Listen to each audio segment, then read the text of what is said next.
For those of you who missed out on the Maple series that I posted on TikTok, I've made a compilation of all of my videos of Maple. And so if you're interested in just sitting down and binging for like an hour or two, consider sticking around and watching all of it. And I've come to realize that a lot of the backlash and a lot of the negativity that I received from this entire process, it affected the way that I was handling the entire thing. I ended up just backing off, and I didn't post as much about Maple and the meat that I have. I still got tons and tons of meat in my freezer that I need to pull out and cook and eat and just do stuff with it. But because of all of the annoying backlash, I ended up just not doing any of that. And you'll notice that I had more videos of her alive than I do of the parts of meat that I was able to acquire from her and the things that I could have done. So I still got so much stuff that I can do. There's still so much content on this. So yeah, look forward to some more content now, because it's been like 2 years and I think I have somewhat gone past it, and I'm okay going forward. And so yeah, enjoy the videos. Hey everyone, meet Maple, my Idaho pasture pig. Look at her. She's pretty grumpy. She wants to go back inside her kennel. She's 8 weeks old, and she looks to be about 20, maybe 25 pounds or so. I have my shed set up to house her for now. This can be used as bedding, but I believe they can eat it also. I have a tray of food and water right there. She's been hanging out in there mostly because I think she feels safe there. Otherwise, I have my quail right here. Her alternate name is Chris P. Bacon, but after actually like getting to meet her in person and holding her and interacting with her, I am naming her Maple. I actually just found that she was given ivermectin to deworm her about a week ago. And there's a withdrawal period where you have to wait before you can butcher an animal to eat. And so I actually have to wait another week before I can butcher her and eat her. And I'm going to be honest, this is not going to be easy at all. It's going to be very, very challenging. I know I set out to understand like farm to table and where our food comes from. I want to be that bridge that kind of fills in that gap of like ignorance. I grew up eating pork, but I've never really met the animal, and I don't know a whole lot about the animal. And so getting a pig like this and interacting with it and understanding it changes it completely. Like my whole concept of food and where we get our food changes completely. Like after seeing this pig, I'm fascinated by like its intelligence and its ability to like feel emotions and exhibit emotion. So man, like this experience is not going to get me to become like a vegan or a vegetarian or anything. I'm going to continue eating meat. However, I'm going to be a lot more conscious of the meat that I buy at the grocery store. And I hope that my videos is able to kind of bring up this discussion also. And I want to do my best to make sure that Maple lives her best life for this 1 week that I'm going to keep her. I want her to be comfortable. I want her to live her best life as best that I can provide her before she ends up becoming dinner. And so I know it's a small pig, but for me right now, this is the most manageable size for me for my setup and for what I can do here. And so, yeah, this is a very, very interesting experience so far. And I hope you're interested enough to follow along. If you have any suggestions or anything that you want to discuss or talk about, let me know in the comments. So Maple is finally eating now. She's finally out of her kennel. So she's doing pretty good. I'm happy that she's actually eating now. Hey, Raven. Hey, Raven. So I think she's going to use that kennel as sort of like her safe spot. So what I want to do is I want to make a separation like right here where she can kind of do her business here, because pigs tend to like to separate where their food and where they do their business at. So yeah, I'm gonna try to figure out how I'm gonna put up like a small wall right here. I'm gonna see if she'll be okay with eating a banana.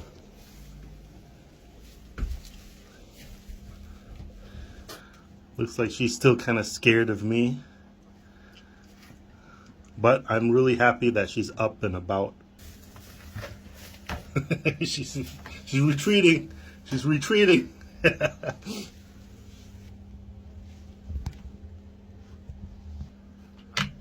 think she really likes the bedding.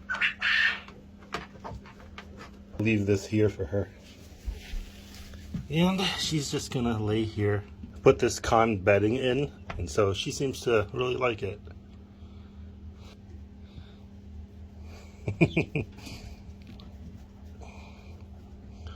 This is a tag.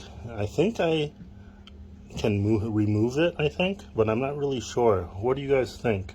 Is this something I can remove? Oh, nope. All right, I'll just leave her alone for now.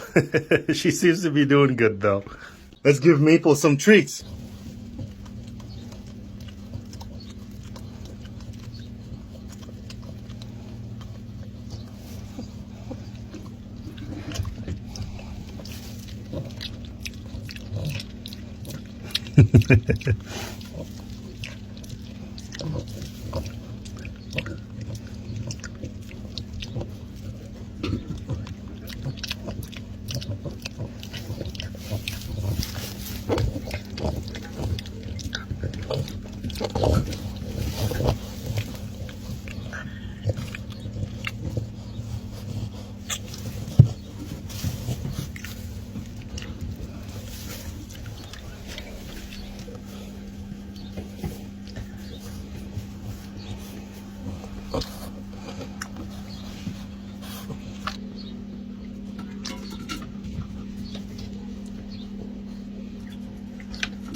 Come here.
Hopefully this cools her down.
I don't know why, but she likes to pee in her water. And she just dropped a dookie right there too.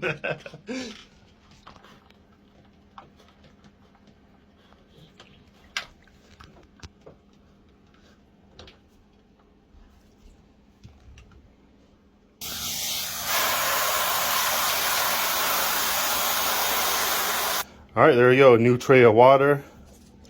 So I'm going to designate this area as her sort of business area where she poops and pees or whatever. And then right behind here, right underneath the table there, is sort of where she sleeps. I'm gonna keep this area as her feeding area.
At least treat it terribly so that killing it is an act of mercy.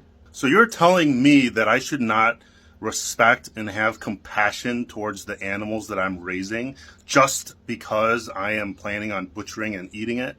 That's the most ridiculous and skewed sort of mindset that I've ever heard. It doesn't matter if the animal is going to be butchered in a day or a year from now. You should be treating an animal with compassion and respect, regardless of its final outcome. The fact that you even bring this up and say that I should treat it terribly is messed up. And I can guarantee you that I am going to treat this pig with compassion and respect. Just because I'm going to be butchering it in a week does not mean that I should treat it like crap.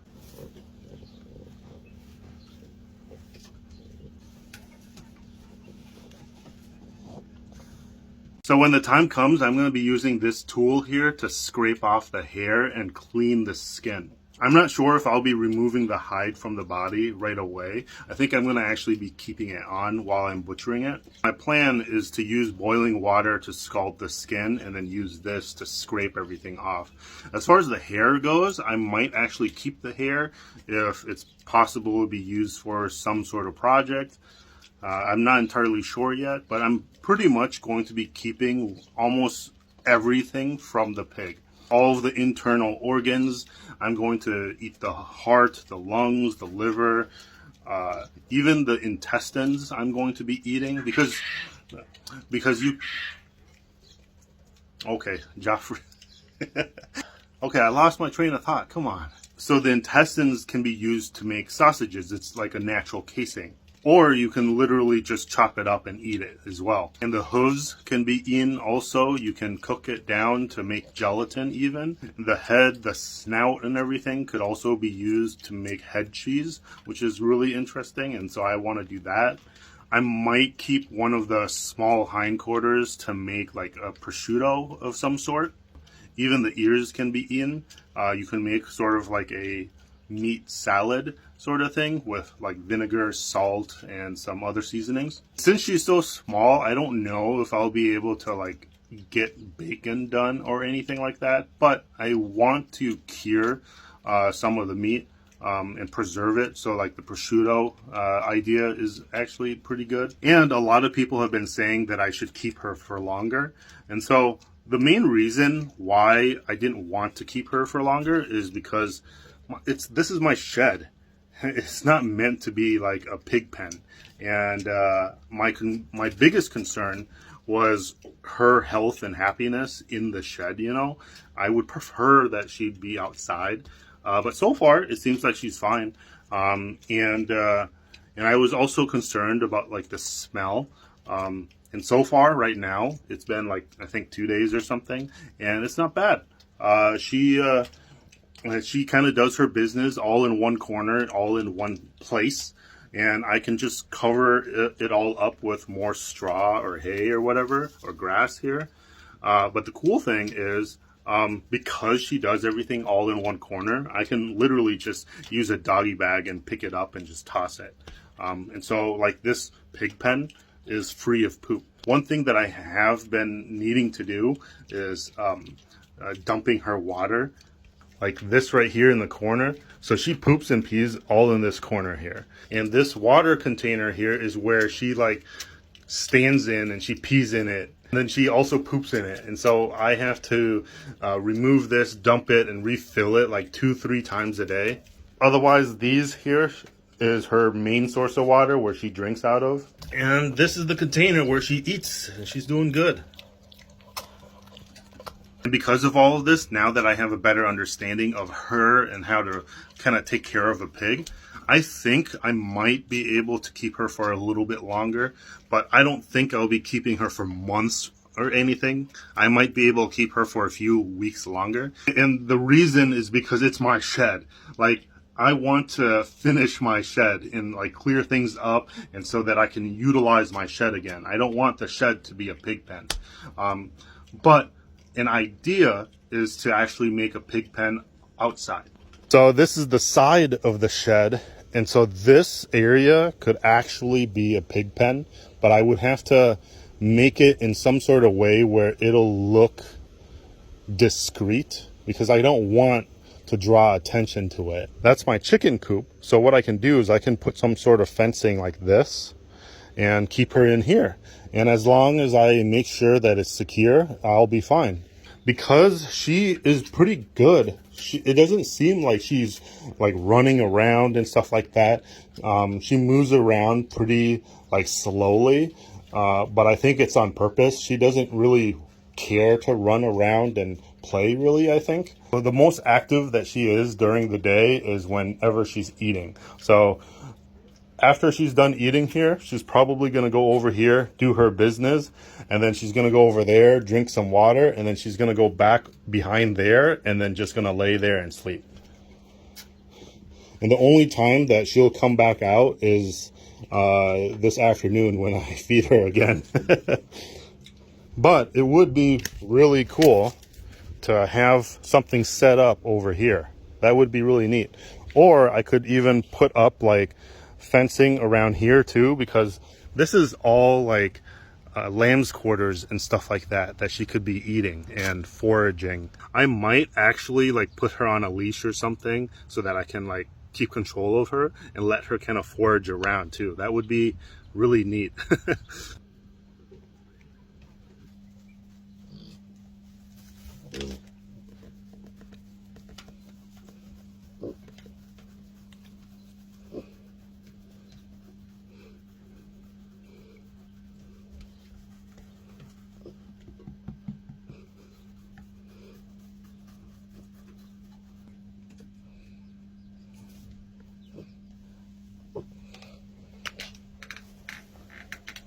She's like, why did you stop? Let's do this side now.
Say good morning to Maple.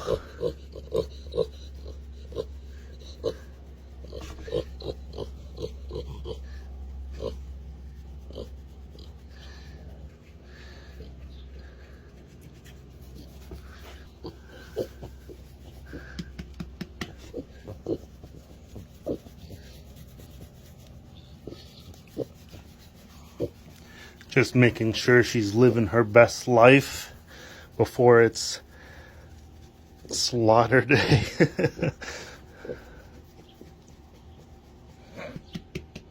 I've got a bunch of lamb's quarters growing everywhere here, and she actually enjoys eating it. Here you go, Maple.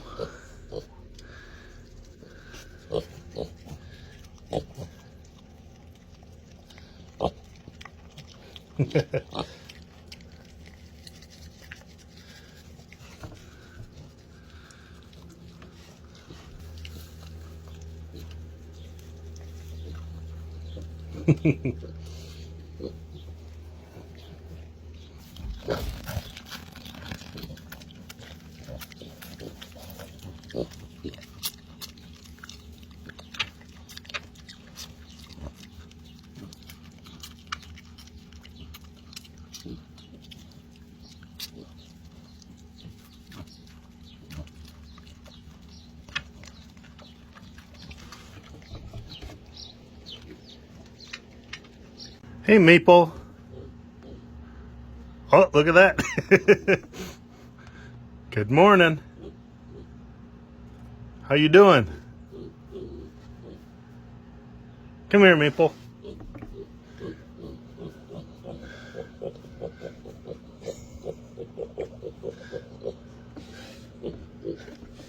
Belly scratches. Come on.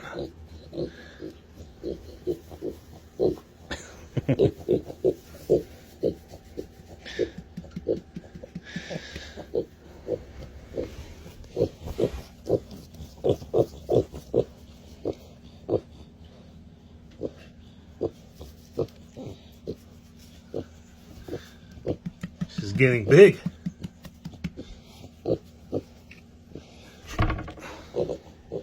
I found something really interesting. When you scratch their ear, their leg kicks like a dog.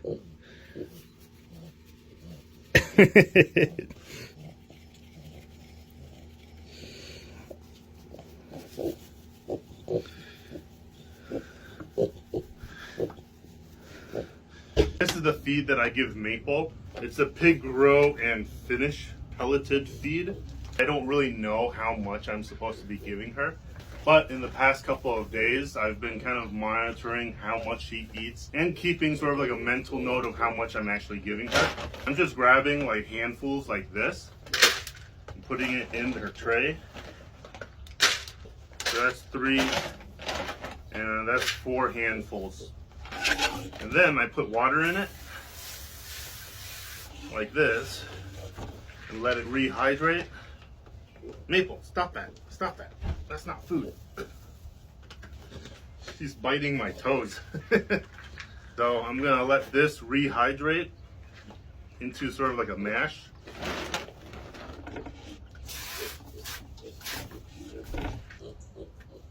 And there you go, this is her food. And I feed her this twice a day. And I might feed her a little bit more in between and stuff. But after eating this amount, she seems satisfied. And so, yeah, this has been how much I've been feeding her. Here you go.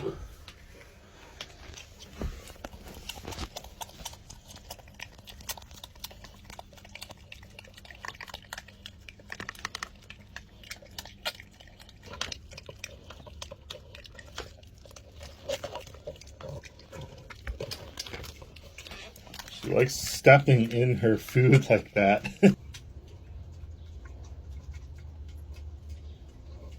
There you go. Looks like she's done eating. Nice big belly. Very big belly. And her paws and everything, or I don't even know if these are considered paws, but they're all like full of food. Look at her snout and mouth. This water here is for her to kind of clean up and stuff, and so she'll probably do that later. But yeah, I'm just gonna clean this tray now.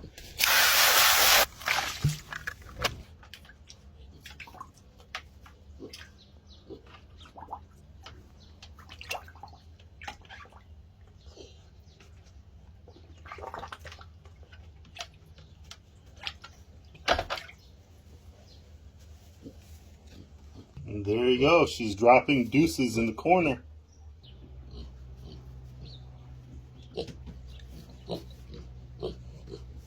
I think she's signaling to me that she wants belly rubs. Right? Yep, see?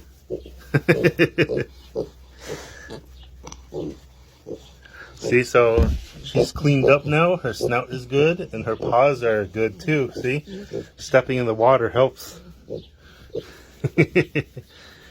And so, let's throw some water on her belly so she's cool. There you go.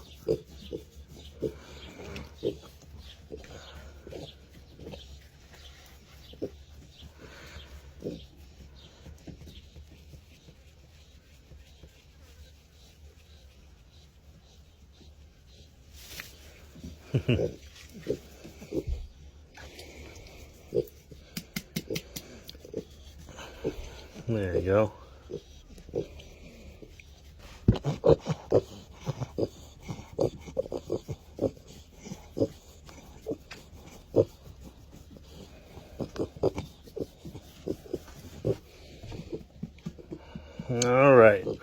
You cool down. There you go. So Maple is an Idaho pasture pig. These type of pigs, especially a female, they can grow up to 230 to 250 pounds in 10 months. And so for all of the people who says that I should keep her and never kill her, are kind of crazy, because the amount of food that I'll be required to give her and the amount of space that is required too is ridiculous. I don't have the space, the time, and the money to care for a pig long term.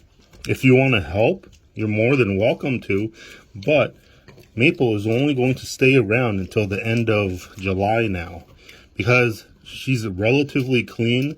She does all of her business in the corner over here, and she sleeps over here under the table, and she eats right here. And so far it's been really easy to take care of her, and she's living her best life, you know. She's doing good. She's happy, and that's what I care about the most. I want the pig that I am going to slaughter to be happy till the last moment. That makes the most sense to me, because I don't want her to suffer. And because I care for this pig, that's what I'm going to do. And I am going to achieve that. I'm not going to allow this pig to suffer at the very end. That would suck. You know, I spent all this time caring for something, and then time for butcher day, and then I end up making them suffer. That wouldn't be the ideal situation at all. A lot of people just don't realize where our food comes from. And so this is a good opportunity to show people.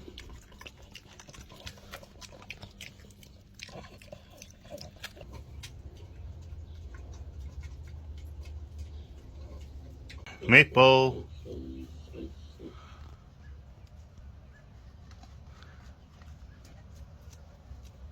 Good morning.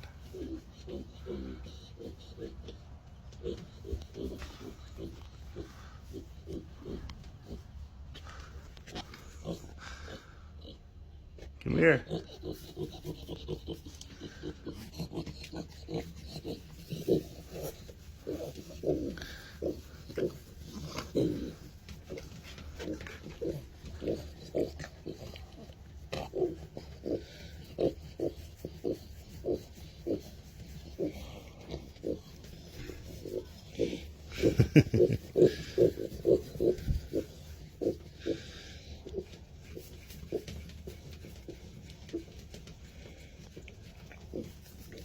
Alright, time to clean up her water here and those there. And then gotta check up on the quail also, because I want to show the reality of farming and raising animals for food. Because farming in general has been so gamified and romanticized by video games and influencers on like social media. They make farming feel like it's magical and it's the greatest thing in the world, but they fail to display and show the unappealing side of having to slaughter the animals that you were raising. Sure, there are animals that benefit you as they're living, sort of like chickens and ducks. They have the ability to lay eggs, but you can still raise chickens and ducks for their meat also. And what I am trying to do is I am trying to bring that reality to my audience and to just everyone in general, because there are so many people that are completely disconnected from their food source. And making these videos has kind of enlightened me and kind of brought to my attention how bad it is. And as someone who enjoys eating meat, I want to understand the animal that I'm eating. And after raising and butchering a pig, I feel like I would have more respect for the meat that I eat, and I'll be more conscious of what I'm eating. And I hope that these series of videos that I'm making also brings up this discussion on the food that we eat. A lot of people have been really emotional about this entire process of me like proceeding to butcher a pig, but you guys, a lot of you, fail to recognize how I am going to feel. Like, sure, it's gonna suck for me to do this. I'm still gonna go through it, but there are so many more senses that is involved in this entire process that none of you are going to be able to experience unless you're literally sitting next to me while I'm doing it. All 5 senses of mine are going to be exposed to this experience. There's going to be visual things that I'm going to be seeing that you won't, and because I can't show it. There's going to be smells that I wouldn't be able to describe. There's things that I'm going to hear and then taste, everything, and feel. And so there's a lot of things that people don't recognize what I have to go through to get this entire process done. But what I want to do is be able to share my experience as much as I possibly can so that people can comprehend like where I'm coming from when it comes to raising my own food. I hope that makes some sort of sense. I want to do something that might be risky, but I'm going to try it. I want to see if she'll follow me around outside of the shed. So we're going to unlock. She's leaving the shed. Hey, Maple. Oh my God, I have a pig running around. So this is her breakfast, and so she's really hungry. Her tummy is flat. Oh no, I don't want her running around too much. Let's see if I can get her into here. Come on, Maple. Come on.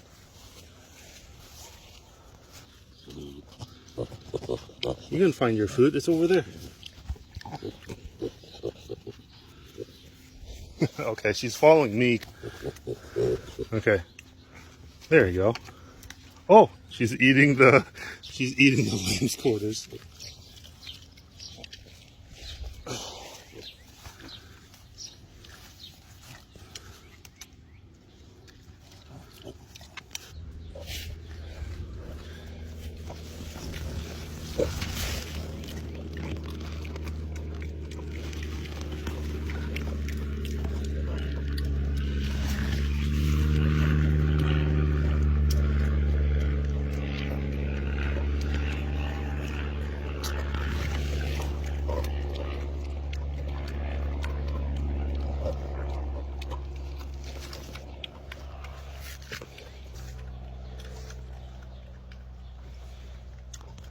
All right, I'm gonna bring her back inside the shed while she's still food motivated.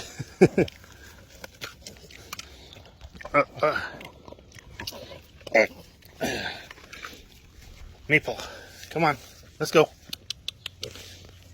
Come on, come on. Maple. Oh yeah. There you go. I'll let her finish it here. But yeah, that was a lot of fun.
This is Maple.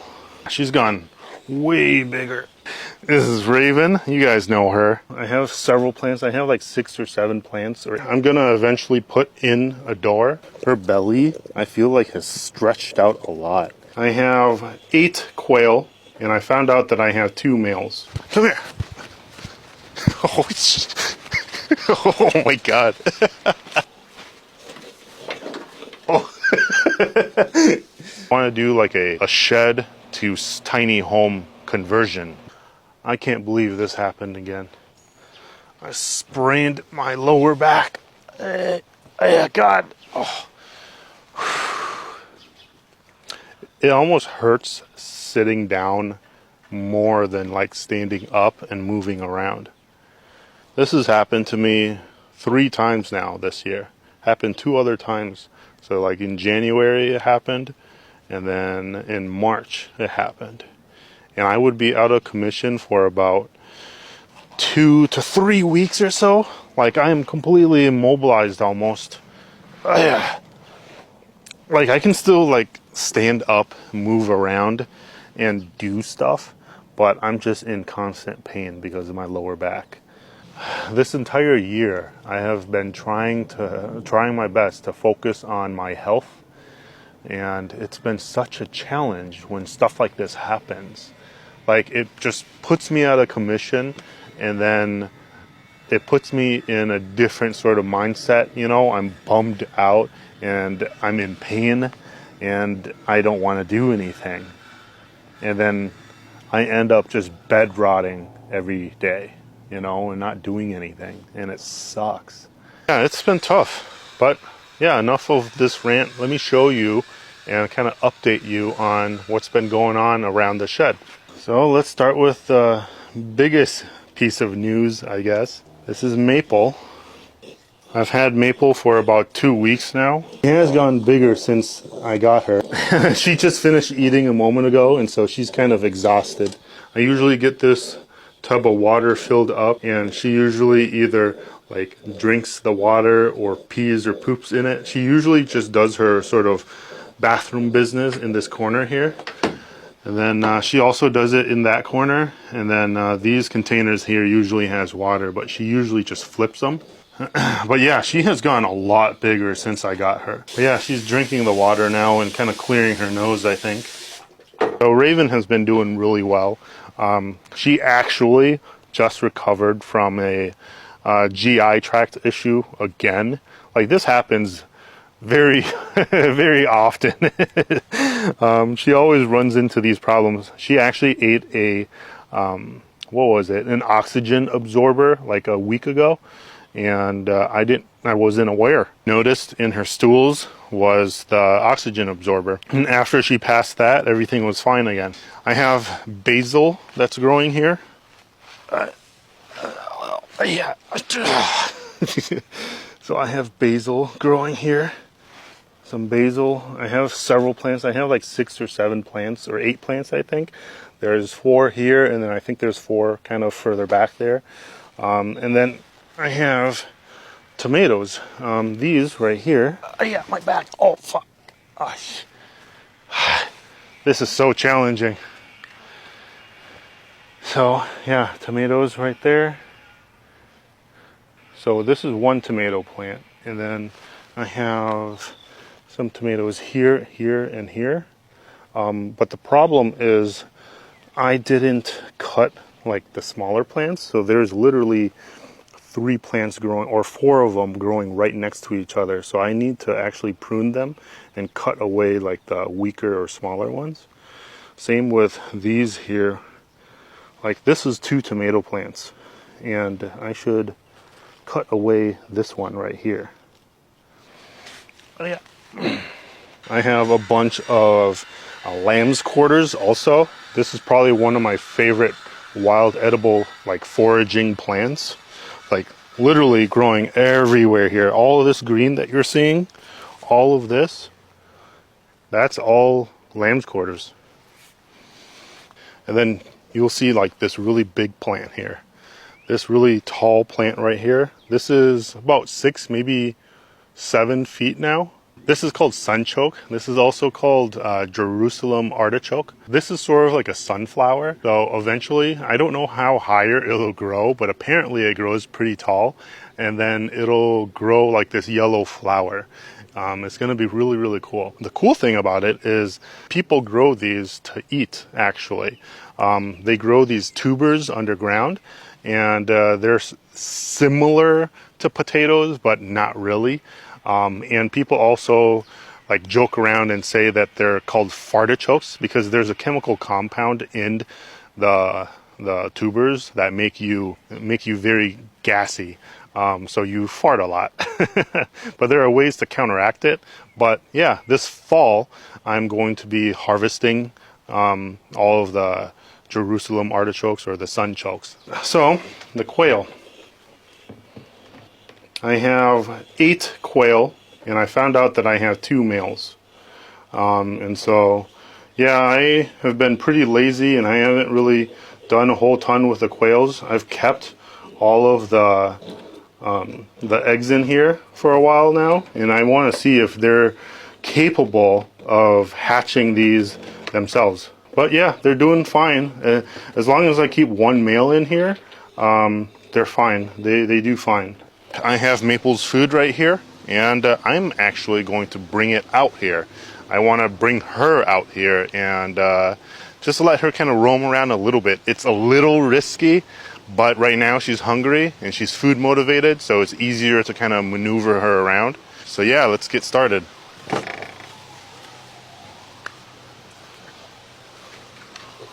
Oh, there you go. Come here, Maple.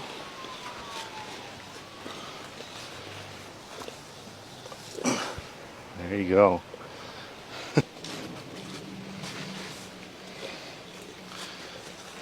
I was thinking of possibly doing a photo shoot with her even, and like just taking photos of her outside like this. Man, she has gone big. Her belly, I feel like, has stretched out a lot and is able to hold a lot more food. She's gone big. I was able to pick this up and let her kind of forage around. So let's see if she'll do that. See? Yeah, there you go. I'm not sure if the camera is catching it. Let me see.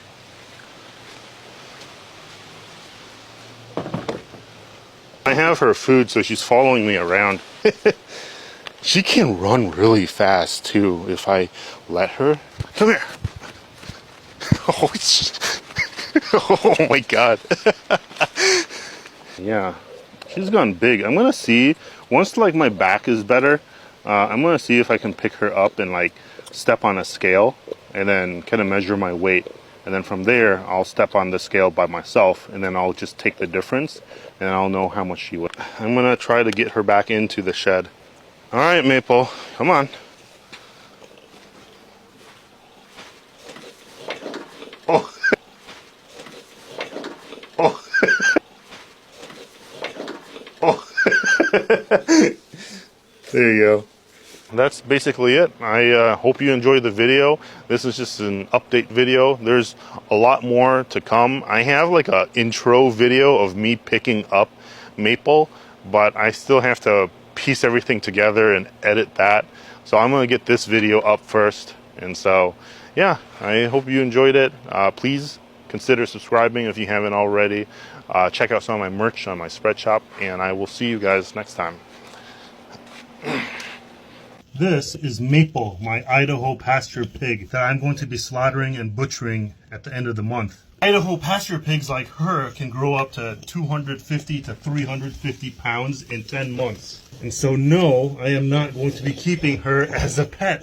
But if you've been following along, you'll notice that I have new straw and hay down right now. I just cleaned out her living space. She's got clean water and some food here. This is all brand new. Here's all the straw or grass that she was pooping and peeing on. This is all wet from the water that I give her, because all she does is she flips her water all the time. This is a mix of her excrement also, and then all of that is just gross. All of this smells, and that was just 2 weeks. Just 2 weeks of stuff, and that thing is just incredibly heavy, and I barely even know what to do with it. It stinks, and I need to get rid of it. It's probably going to compost on its own, and I could probably use it for my garden and feed my garden later. But yeah, for everyone who tells me that I should keep Maple as a pet is crazy. She will get way too big. I don't have the space, and this entire project is to learn how to slaughter and butcher a pig. And so if I give Maple away, or if I sell her, or if I just keep her alive, she'll be too big. I can't keep her. I can't take care of her. And so I won't learn anything either. I won't learn like how to process and butcher a pig if I don't do it. So yeah, this has been quite an experience so far. So Maple doesn't fit in that container anymore. She used to fit in the container, but she's trying to cool down. She likes this mist. There you go. Yeah, she's got more room to spare in her belly there, so she's going to finish her food probably.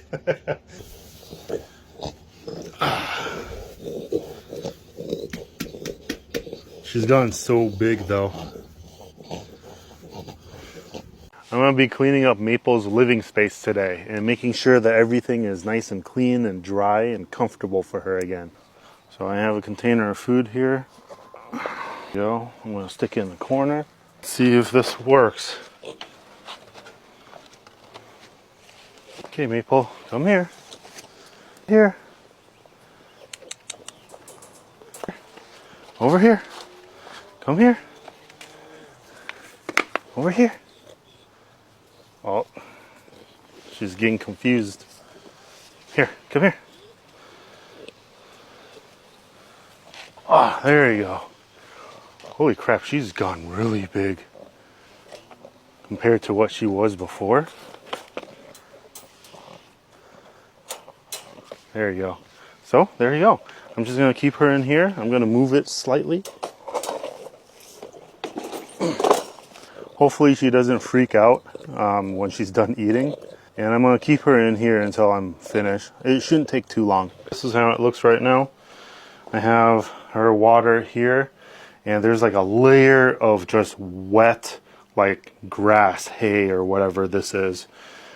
She has poop in the corners here, in that corner, and in this corner. And then she usually sleeps right over here, in here. And it's relatively clean. And then I have this marble piece right here. I got this so that it cools her when she's sleeping. I threw down some dirt in this area too, and so she rolls around in here once in a while. I'm going to get rid of everything in here, and I have a tarp that I can just pull up and everything should be fine. Just broke this. Oh, what? Oh, what? But yeah, I think she's freaking out now. Yeah, she's gotten way bigger than last time. I think she's freaking out, yeah. Yeah, she can't turn around in here. Try to get her food. I'll try to pull her food over. Oh, oh.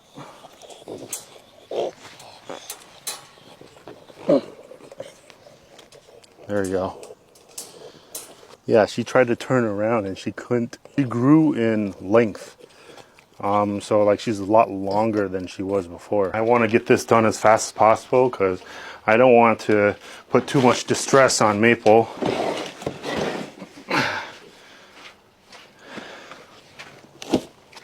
And if anyone was curious, my back still hurts, but it's gotten a lot better.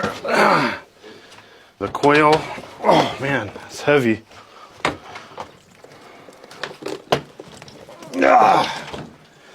Guess I'm just gonna pull them out. There you go. This is bad. This is really bad. So the liquid is seeping into the wood below. So this tarp is not waterproof.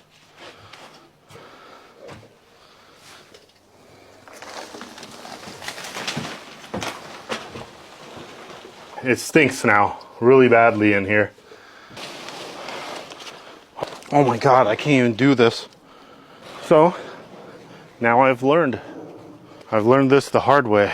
I think the best way to take care of a pig now in this situation now is to probably pick up her poop and to make sure the water isn't getting like flipped or dumped by her, because there's tons of water or just moisture in through here and it's heavy. Oh. Yeah, I'm completely speechless at this point. I don't know what to do. I wasn't expecting this. Here's the shed right now, at least. There's poop on the corners, kind of, because she like goes super far and poop on the wall, I guess. But this is what it looks like right now. See all that? It's all wet. And I don't even know what that is. That like orange, brown stuff. This is a whole new problem. And it stinks horribly in here. And there's like gnats and stuff flying all over the place in here. I think what I need to do is lay down another tarp for now. And then put down a bunch of straw that I have. And then put everything back together. This I'll keep out here, and then I'll try to throw it in over here on the corner here, and hopefully it just doesn't stink up the whole neighborhood. Yeah, definitely not going to fill up the whole shed, but at least it'll protect it enough, I guess, maybe. But basically, that's how it looks. There's a lot more space here and space there and everything, but yeah, this is gonna be a quick temporary fix. Maple's almost done eating, and so I gotta give her some more food actually.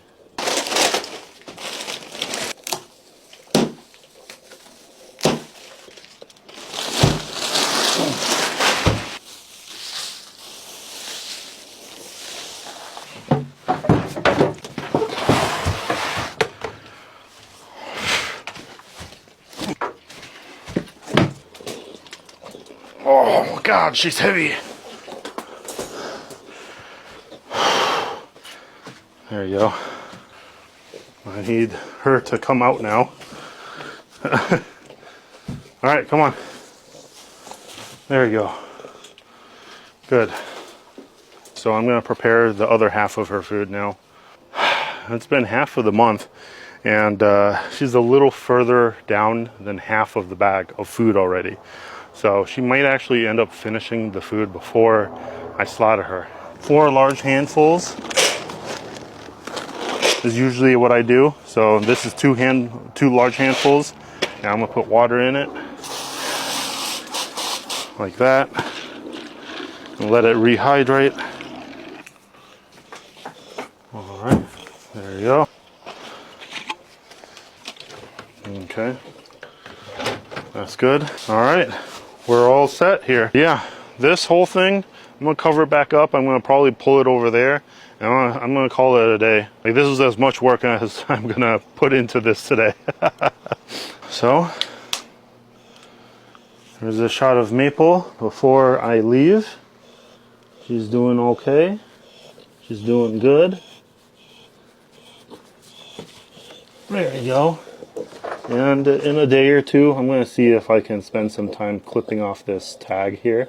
I have a tag remover that I bought, and so I'm going to get rid of this tag soon, so that she looks pretty, you know. But man, she has gotten so big. It's insane how big she's gotten, how fast she's growing. It's crazy. So hopefully it just composts and stuff like that over there in the next couple of months. And I'll be able to dig it up later, possibly use it. I appreciate you guys watching and everything that you guys do for me, because if you're watching, you're supporting, and you're helping me earn a living. And it's also helping me be able to do what I do. So I really appreciate it. See you next time.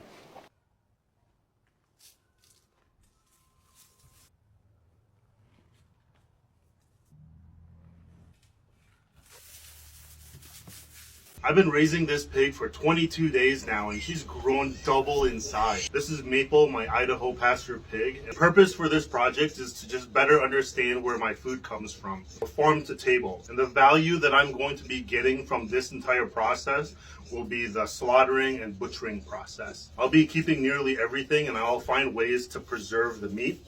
But it is pretty crazy insane how big she's gotten in the past 22 days. Otherwise, I am not excited at all for the slaughtering process. I'm going to plan everything out to make sure that I get this done as fast and swiftly and as smooth as possible, because I don't want her to suffer at all. I don't even want her to experience any pain or even know that anything is going on. I want it very swift and quick and just done. Otherwise, I am pretty excited about what I plan on doing with all of the parts. I want to attempt to make prosciutto. I would like to see if I'm able to make some bacon.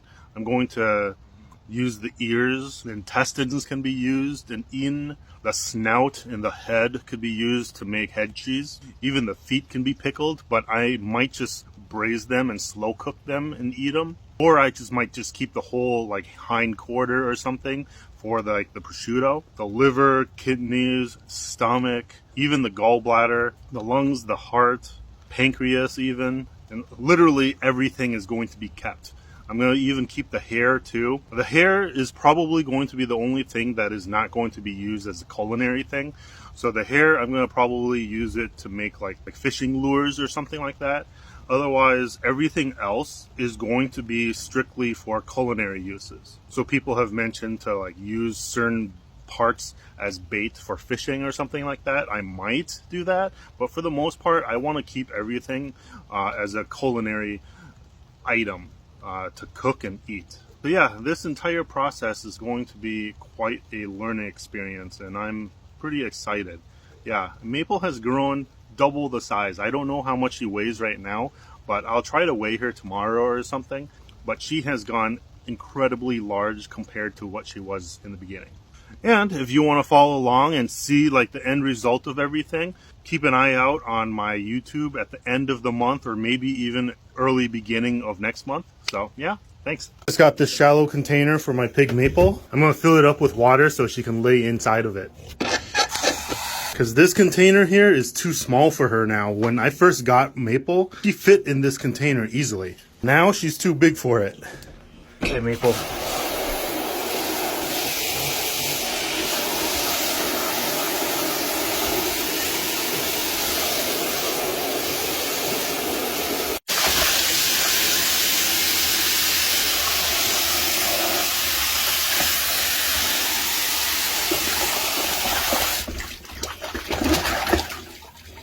Oh, she's slipping around.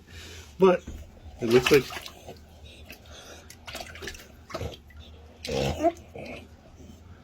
Oh, she's going to the bathroom. I already need to change the water.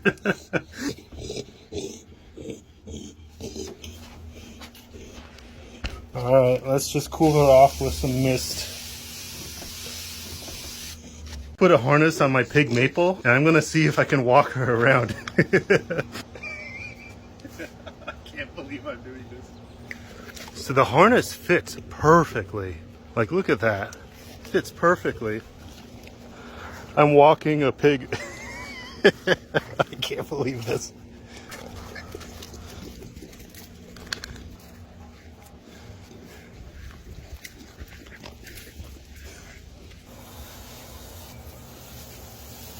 Let's pick a cucumber for Maple to eat. Here's one. Rub off all the spines. Maple, come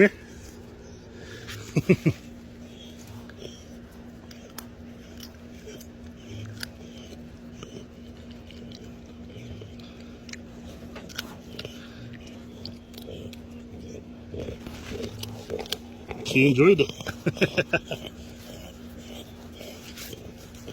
She's cooled down being outside like this.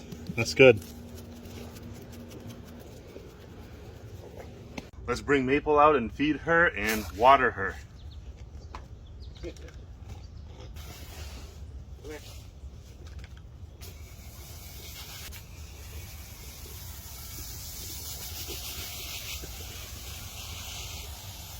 I do this to cool her down.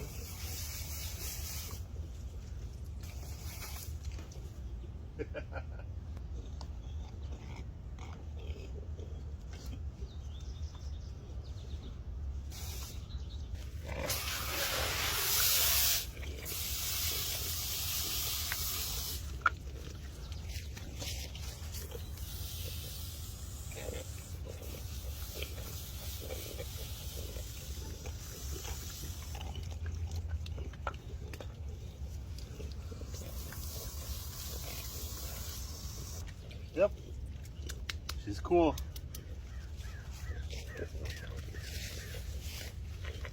She has gotten incredibly large. She's gotten like twice as big as what she was initially. I was not prepared, nor was I like expecting her to get this big. So I hope everyone's happy that I've kept her for this long and gotten her to this size. Because I originally was not wanting this size pig. Like, I specifically asked my farmer to give me like the runt of the litter, to give me the smallest one. But at the same time, I am appreciative of the time that I've spent with her and what I've learned about raising a pig and everything has been pretty valuable in my opinion. Yeah, this is not going to be easy. I'm not going to be having fun doing this at all. But I set out to do something and I'm going to accomplish it. A lot of people say like I shouldn't have named her and everything. But to me, it doesn't really make sense not to name her. Because I'm a content creator, I create content, and naming an animal just makes sense. Because then now people have a connection with the animal also. And when I say Maple, people understand, hey, it's my Idaho pasture pig. If I say Joffrey, people know it's my quail. And why not name a pig? You know, why not name an animal? Like, I'm only raising one pig. I'm not raising like a whole ton of pigs. I'm not raising 10 pigs or something, you know? I'm not gonna name 10 pigs. I might pick one and I might name one. If I were to raise a lot more animals, I'm raising just one pig, you know? Why doesn't she deserve a name? And a lot of people say I shouldn't name an animal because I'll be more connected to it, or I'll love it more, or I'll bond with it more, you know? And it'll be harder at the end, you know? It'll be harder to process and butcher this animal if it has a name. Just because it's harder doesn't mean that like it's wrong to do, right? Like, I'm making sense, right? Because just because it's more difficult to butcher an animal because you care for it doesn't mean that it's wrong to name it. For some reason, people make it seem like having emotions and having a feeling of sadness or something like that when the time comes is bad, or like they're scared of it. Like, you shouldn't be scared of emotions, right? And to be honest with you, a long time ago, like 6-7 years ago, around that time, it was a really low spot in my life. And for a good few years, I was very apathetic. Like, I didn't have much emotion. And I was seeking emotion, I feel like. And I just couldn't get it. And so I ended up moving to Houston, Texas, and I met my dog Raven.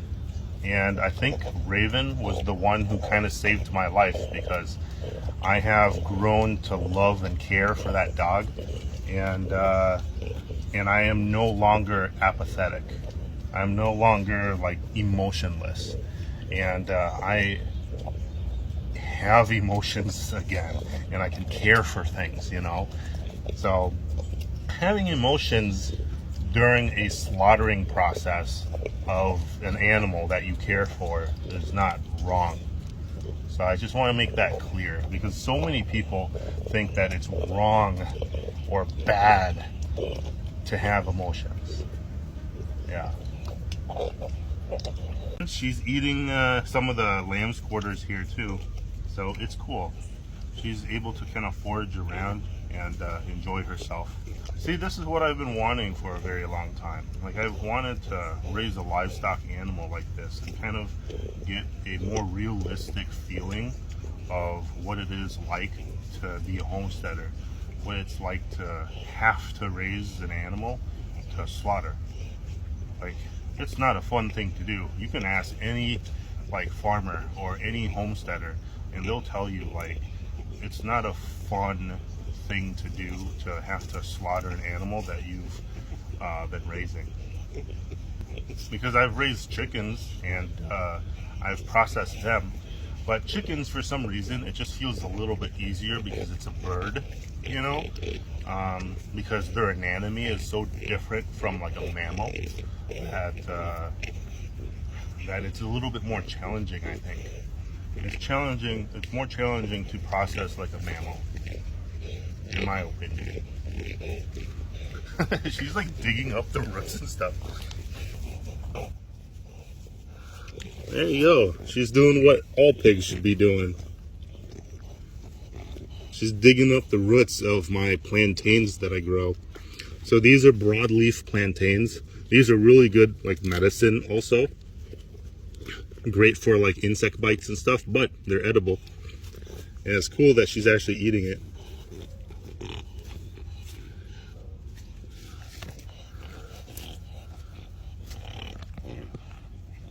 Yeah, see, there's a wasp flying around. I don't want her to get stung.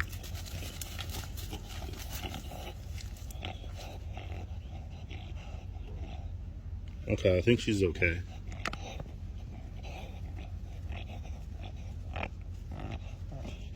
This is really cool.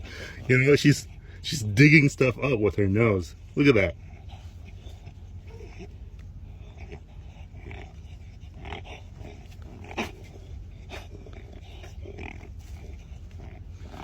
I'm gonna spray her down.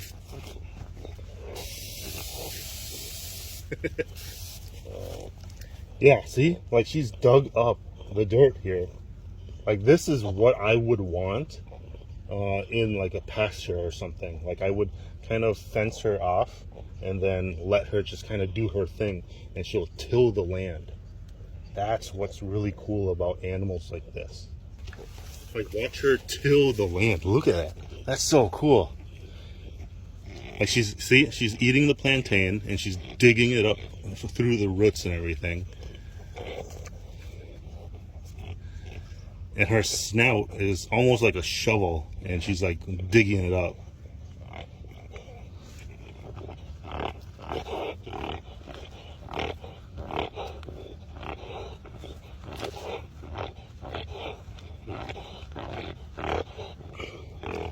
Like, the soil right here is very compact, but she's doing it with ease.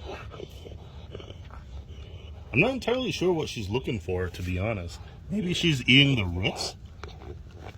Yeah, it seems like she's pulling up the roots and she's eating it. Dang, look at that. That's awesome.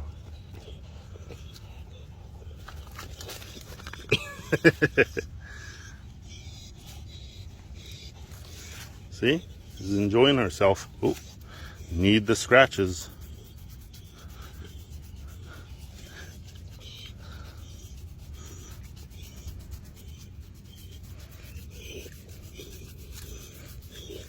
Oh, look at that.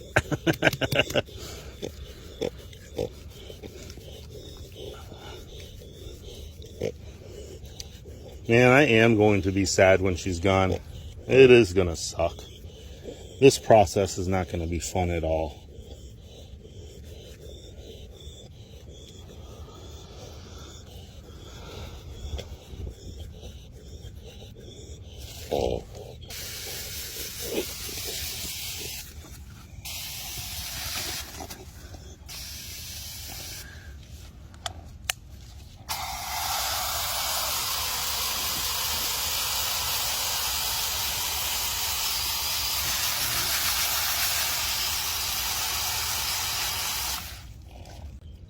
See, she's getting warm again. Let's spray her down. A wasp landed on her back and I was spraying the wasp. I'm not sure if she got stung. It doesn't seem like she did.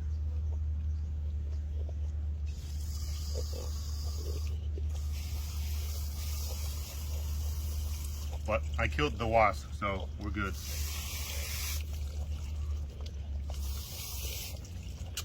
Maybe the mist will work better.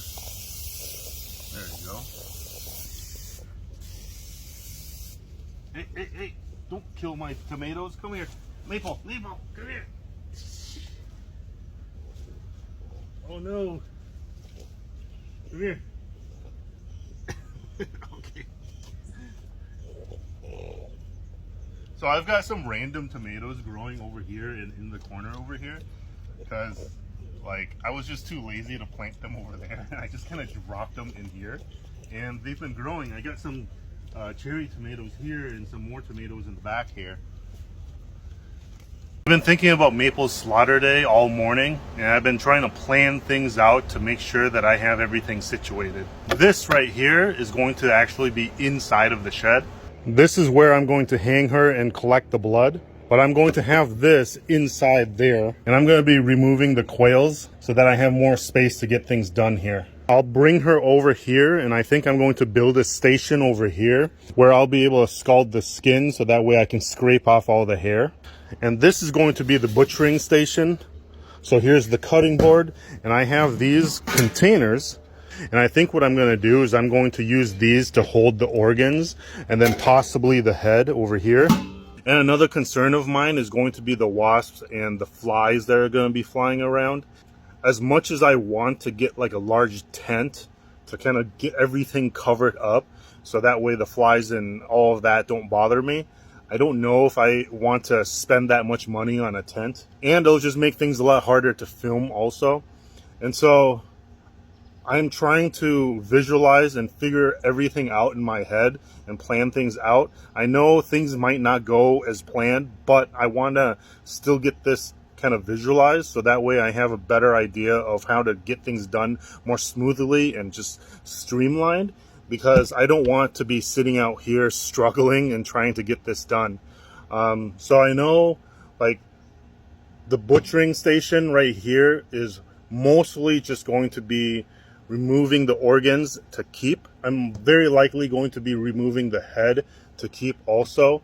And then the rest of the body, I think from there should be okay. I'll just have to quarter everything and then stick it into like a cooler or something. And I'm kind of just making this video mostly just to talk about it and for people just to comment. And hopefully I'm able to kind of gather some more information from the comments and learn and kind of have better ideas of what I can do to kind of streamline this a little bit more and make this as smooth as possible. Because this is going to be a big day for me. I want to make sure that Maple's passing is so quick and fast that she doesn't even know what happened. Like, I've been taking care of this pig and I care for it, you know, and I don't want it to suffer at all. And so like I'm going to be as meticulous as possible with this process, and so that way I can harvest good meat and nothing goes wrong. That's the plan. So hopefully nothing goes wrong.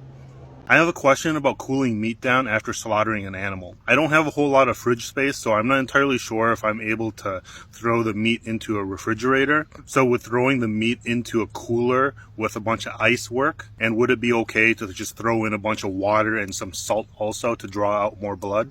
That's what I did with some of the chickens that I had in the past to cool them down, but I'm not entirely sure if it's necessary for like a pig.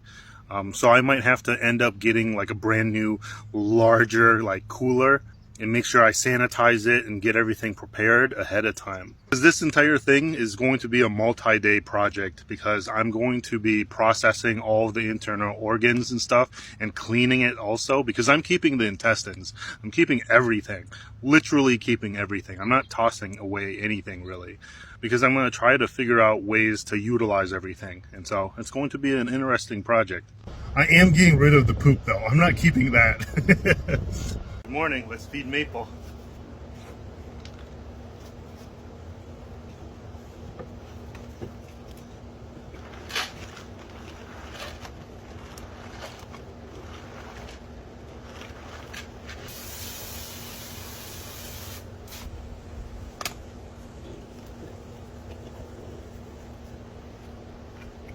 Get everything mixed up.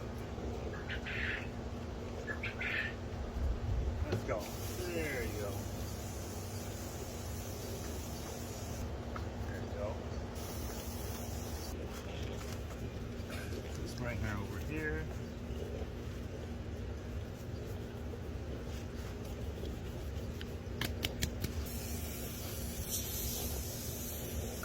There you go. I'll let it go on its own like this.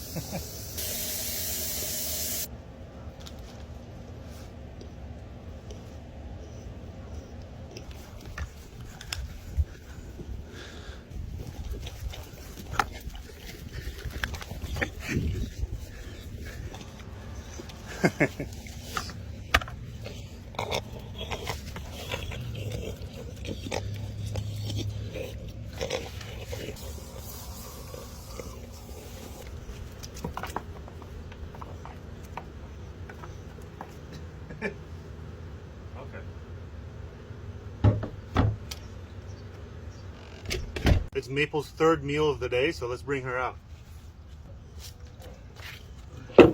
Here's her ramp.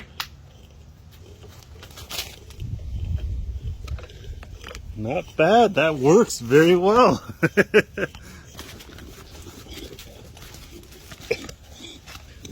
She's pretty warm, so let's spray her down.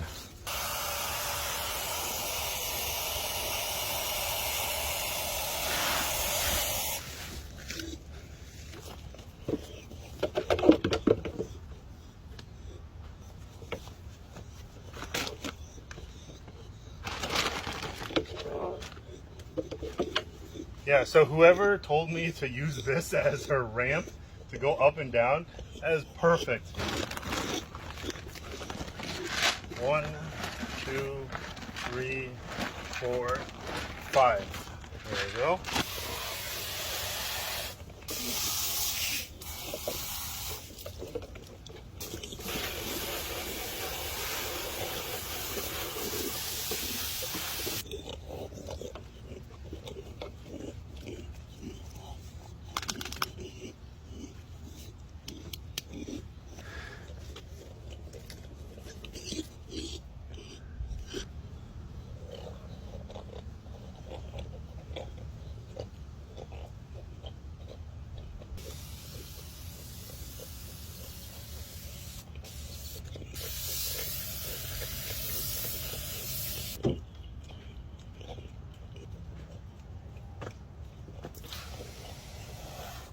Gotta make sure the quail has water too.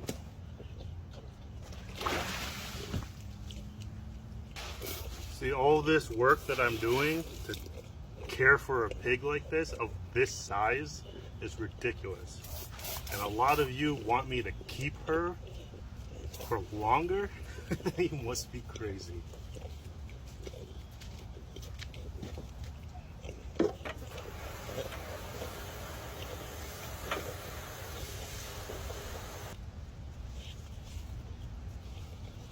Maple.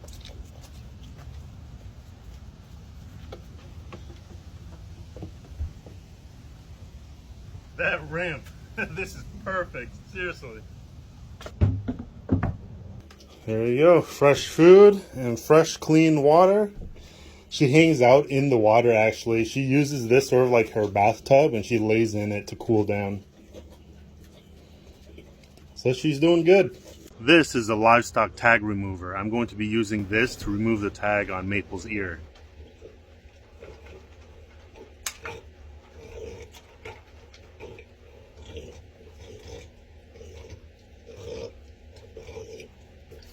Oh wow, that was a lot easier than I thought. It's been removed.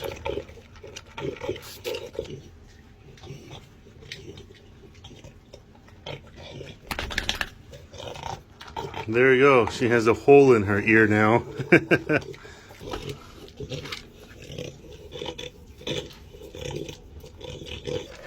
Gonna add water to this now and then give her her usual feed.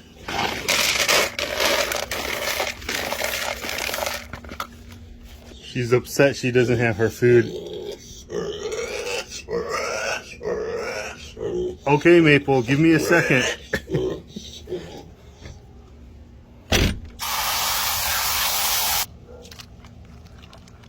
I can still hear her whine and cry from over here. Okay, there you go. God, she is so big compared to what she was.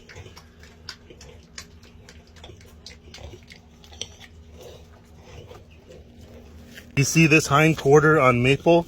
This is really important to me because I am going to be turning it into prosciutto. This hind quarter, I'm not entirely sure yet. Making sure what I know what I'm going to do with the meat and how I'm going to preserve the meat is important to me also. I'm going to attempt to make prosciutto with one of her hindquarters. I might end up doing both hindquarters. I'm not entirely sure yet.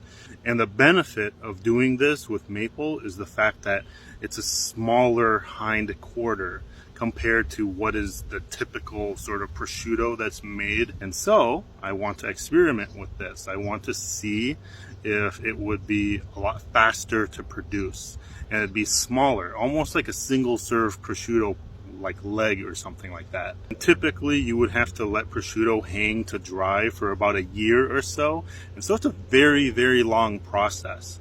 And so with this being a lot smaller, I am kind of assuming that it's going to be a lot quicker. Still might take some time, like a couple of months, you know, to maybe half a year or something, but I am going to give this a shot and see if I can make some proper prosciutto. It seems pretty easy, so I'm gonna give it a shot. Let's weigh my pig Maple and do the math to see how much she costs per pound.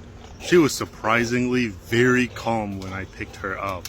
I am so happy that she didn't squeal and like scream and all of that when I was picking her up here.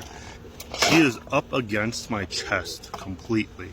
Can you tell how big she's gone since the beginning? This is so crazy. I had to do some math because I had to weigh her with my weight and then I had to weigh myself and then subtract it. And so she weighs 52 pounds. That's crazy. She weighed about like 20, 25 pounds when I first got her. She was tiny. She was like tiny. She was only like this big. I was able to hold her like this. So let's do the math on all of this. I have Maple at $100. The food is called Kent 50-pound home fresh pig grow and finish.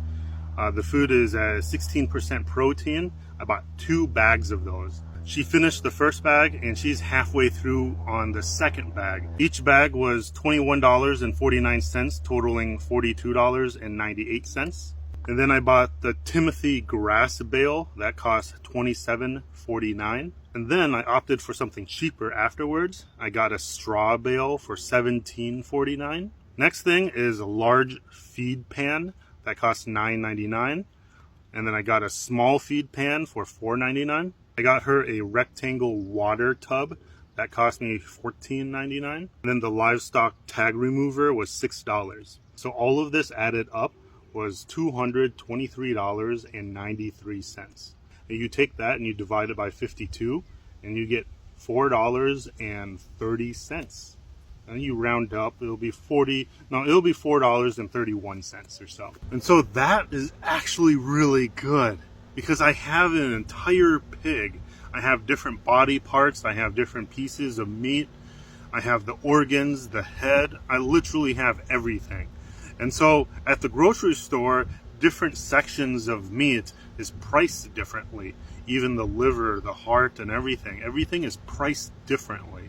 Getting an average around about $4.30 is not bad at all. That's really cool. And I am going to be keeping and utilizing literally everything. And when I say literally everything, I really mean literally. I'm keeping the liver, the kidneys, the heart, the lungs, even the diaphragm, the intestines, even the colon and the vulva. I know it's crazy, but I'm keeping literally everything. The head, the esophagus, the tongue, the mouth, the snout, the ears, the tail, the hooves. I am keeping everything as a culinary use. And I'm going to try my best to kind of document and show it to everyone, to show what you can eat and how to cook it and how to eat it. Oh, and even the eyeballs. Like, I don't often eat like eyeballs, but I know that like pig eyeballs have been eaten and can be eaten. And I'm a bit squeamish when it comes to that, you know, but I'm going to try. The stomach is something that I am very interested in because I do enjoy eating like pig stomach from time to time. It's something that my family eats pretty often, to be honest, like pig stomach or pork stomach. And the intestines are going to be very interesting. I'm going to either use the intestines to make a rice congee or something like that. There's a specific congee in Vietnamese called gao lam, which basically means like organ meat congee or something like that. So it's a bunch of organ meats. And so that would be an interesting thing to make. Otherwise, I could make head cheese from the head meat and fat and everything too. The liver could be made into liver pate, which is interesting. I plan on using the hindquarters and make some prosciutto and preserve some of the meat. I might try to make some sausages too with like the intestines.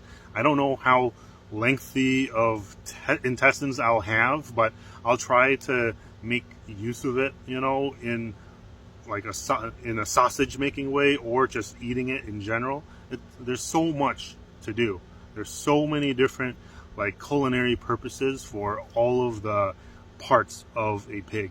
And so, yeah, this is going to be quite a big project. Like raising a pig and slaughtering and butchering it is one thing, but eating it is a whole nother thing. It's going to be such an amazing experience, and I appreciate everyone tagging along and supporting me in my journey in becoming more self-reliant. A lot of the vegans has actually been very respectful and understanding in the comments and DMs. Surprisingly, a lot of them understand what I'm doing and they actually enjoy my content. The haters are actually the people who just had some bacon and eggs this morning.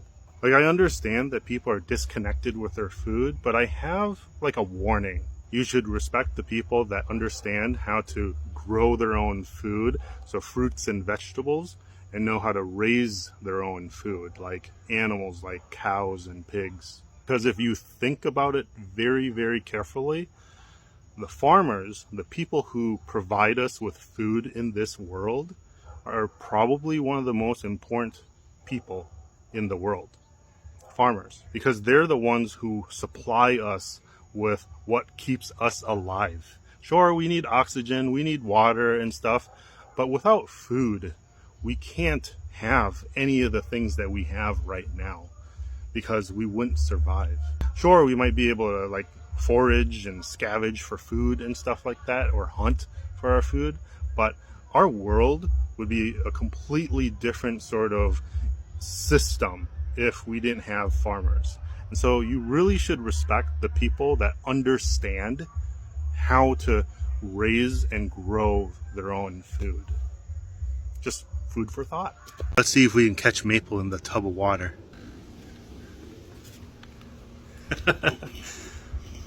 There she is. She sits in here to stay cool.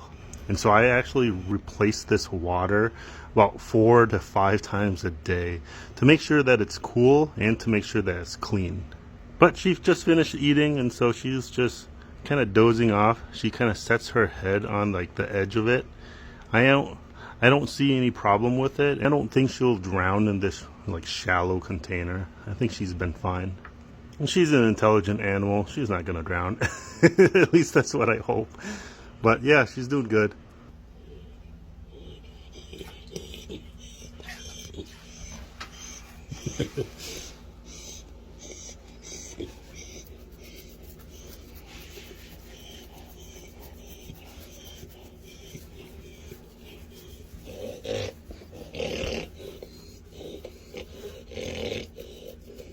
Ah, see, her belly is cool. That's good. That's really good.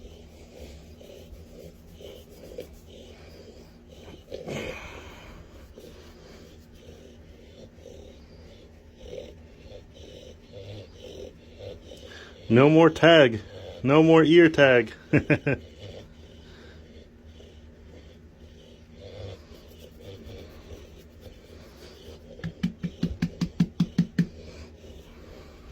I'm happy that I've been able to experience this and able to take care of a pig better than anyone else would. Because I know, had she been bought by somebody else, they probably would just raise her without really spending time with her and caring about her as much as I have. And there's nothing wrong with that. There's nothing wrong with making sure that every single day of her life was great until the last day, you know? And to me, in my opinion, I think this is a lot more ethical in the sense that, like, I know where all of her food came from, I know how she was cared for, and I know, like, how she's going to be slaughtered and butchered. And then I also know how she's going to be utilized and how I'm going to respect and honor her.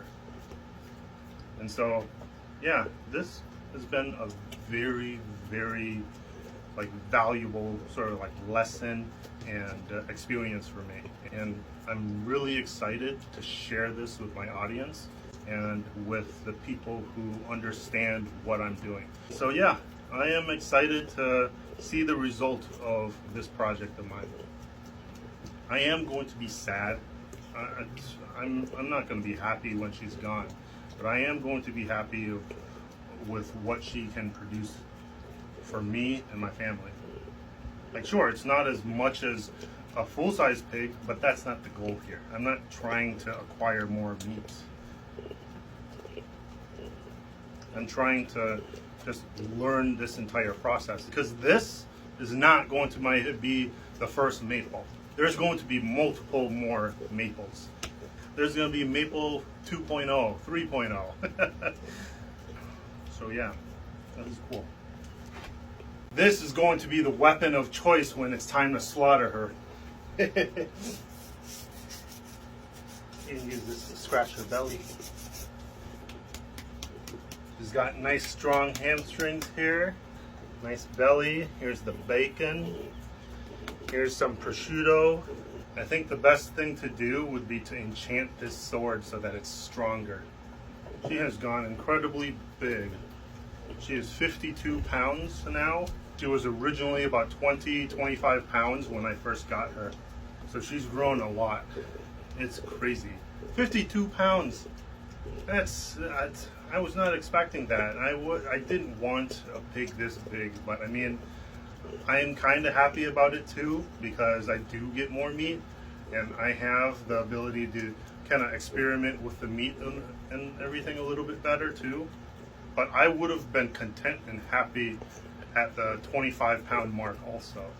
That was originally the intention, but I had to keep her for one more week because of the ivermectin that she was given. There was a withdrawal period, and so I had to keep her at least one more week when I first got her.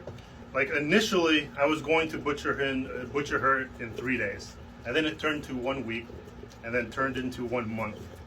And no, it is not going to turn into 1 year or 3 years, because it's happening in a few days. With this Minecraft sword. Alright, Maple is doing good though. I'm announcing that Maple, my Idaho pasture pig that I've been raising for the past month, is no longer with us. However, I can confidently say that her end was incredibly swift and she did not suffer. I know that there was many people that didn't want to see her gone, and I completely understand that and I respect it. But please respect me and those who choose to live this self-reliant lifestyle and those who want to raise their own meat.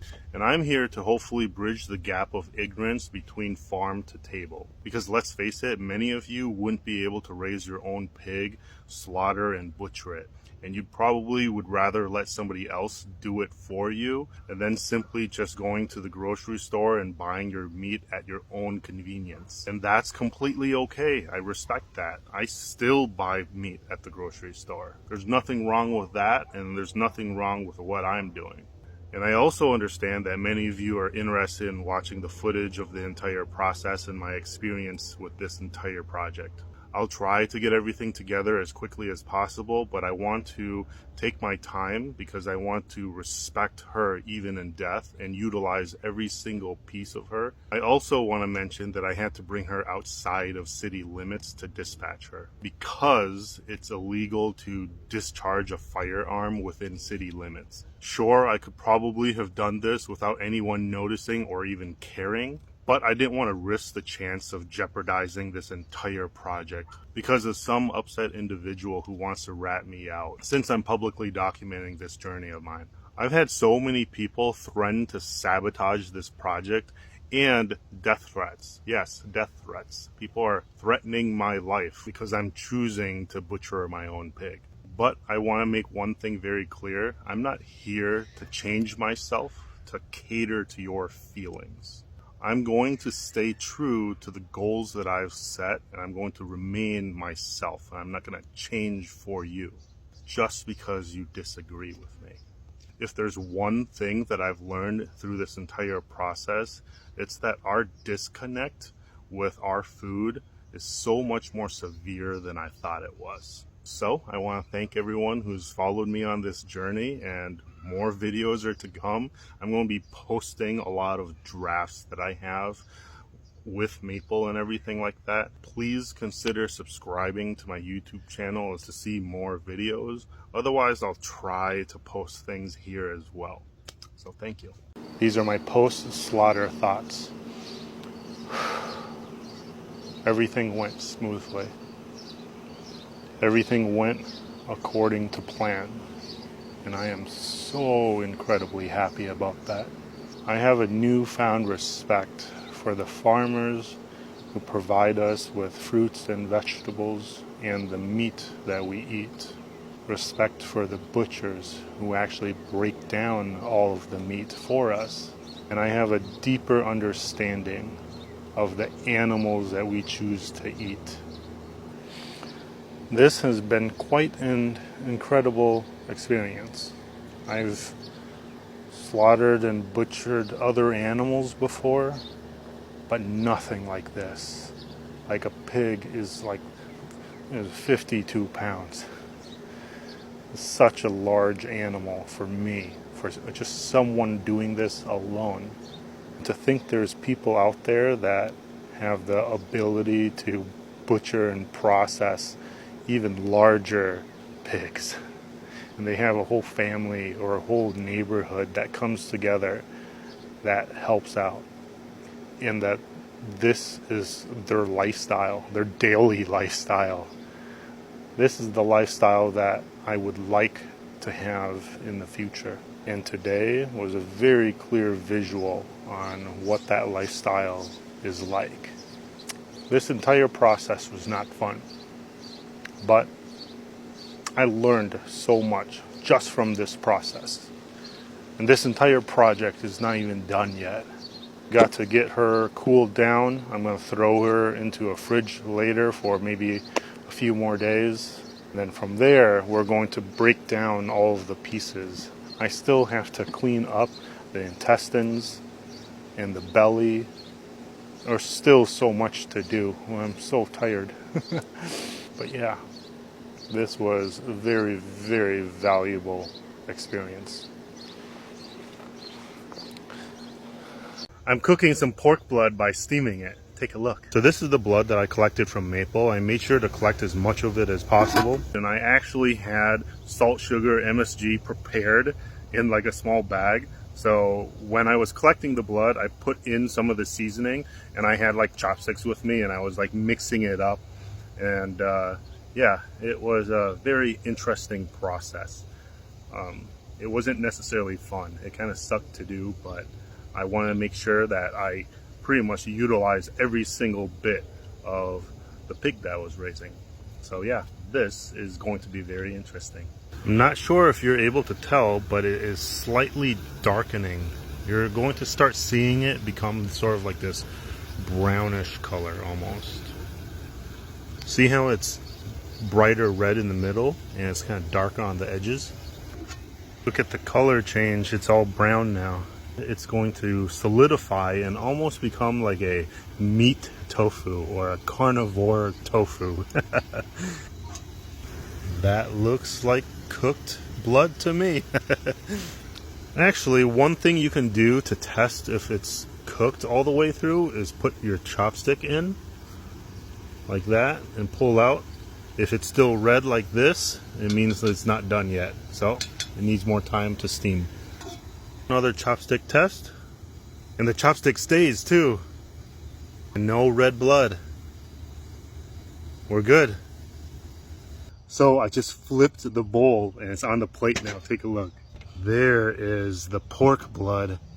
It almost looks like a brownie, doesn't it?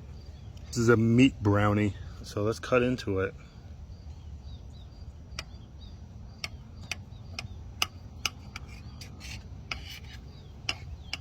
There you go. Just cut up into cubes. That'll be perfect. So there's Maple's blood. Yeah.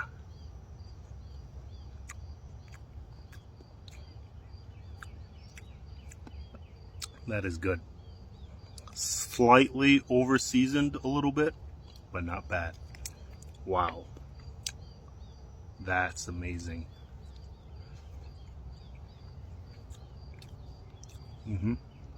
It's somewhat spongy. It's hard to explain. Not a whole lot of weird aftertaste or anything like that. Nothing irony or anything like that. But yeah, it tastes more like just salt, sugar, MSG. Not bad. I ended up getting a refrigerator because I don't want to waste any meat. I don't want to mess up and end up ruining any of the meat that I'm processing from Maple.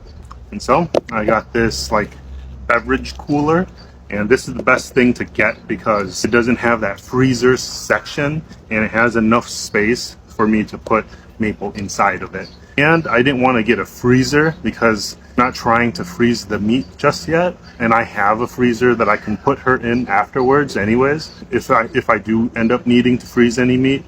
But for the most part, this here is going to help me be able to kind of control the temperature and then also allow the skin to kind of dry out. Yeah, this is going to be a lot better than using a cooler with a bunch of ice. And so yeah, this is what I kind of ended up opting to do. I didn't really want to do this, but it's for the best in my opinion, I think. And plus, I'll end up having this for like beverages or for any other pieces of meat in the future. I can use this to dry meat and stuff like that too. And so yeah, this will be a investment, I suppose.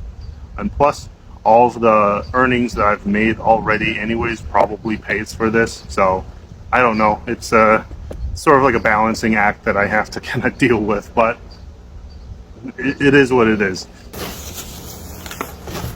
Main thing that I was most interested in is the fact that it has so much space and I can remove all of these trays here. There you go. There you go. That should be plenty big enough for Maple. Got Maple in the fridge right here.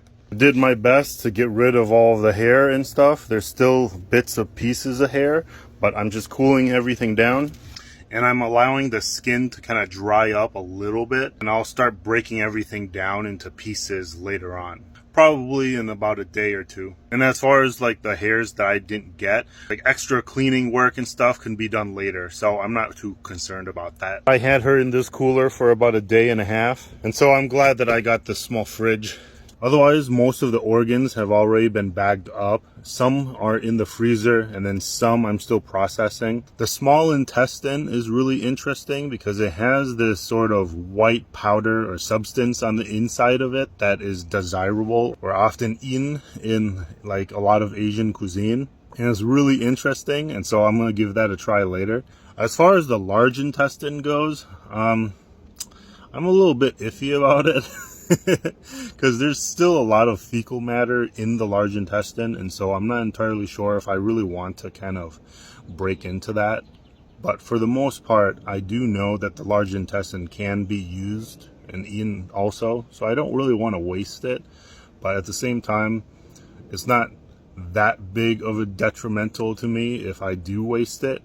But since I set out to not waste anything, I'm probably going to do my best to use it. So yeah, wish me luck. I'm going to be honest, I don't know how well this is going to work, but we're going to do it. There you go.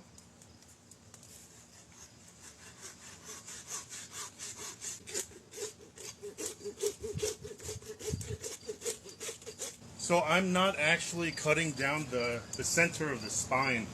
I'm actually cutting down off to the side of the spine at the moment. I guess that's just how the blade kind of positioned itself.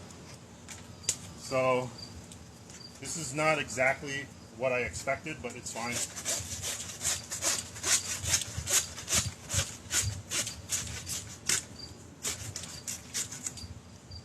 Oh wow. Look at that. That is very nice.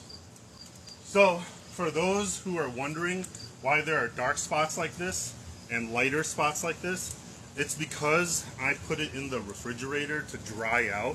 The dark spots are the dry spots, and then the lighter spots hasn't dried out. And that's due to the fact that the fridge that I have is too small. It just didn't dry out everything evenly enough.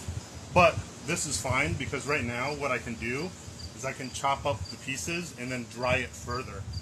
But this is actually really good. So let's take this down. And we've got two halves here.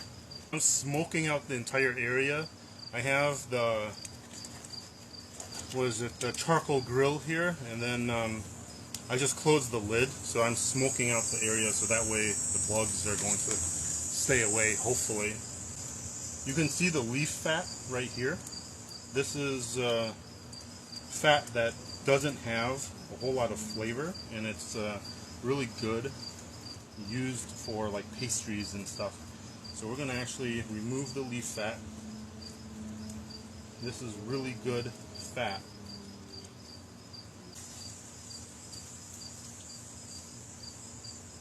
There you go. Very good. Very nice. So we're keeping that, and I'm removing the leaf fat on this side.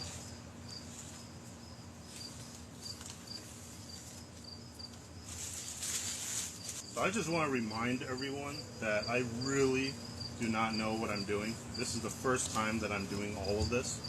And so I am just kind of doing it based off of what I have seen in videos. And so I'm just doing my best. And so far, I have not wasted any meat or organs. I've managed to keep pretty much everything. Alright, so I believe the tenderloin sits somewhere in here.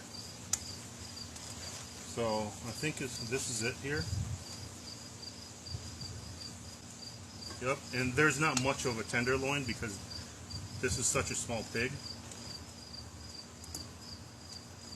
And I'm just kind of following the muscle fibers. Well, I think it's right here, actually. Yeah, right here. It really is tender, so we're good. There you go. Let's see here. Cut down.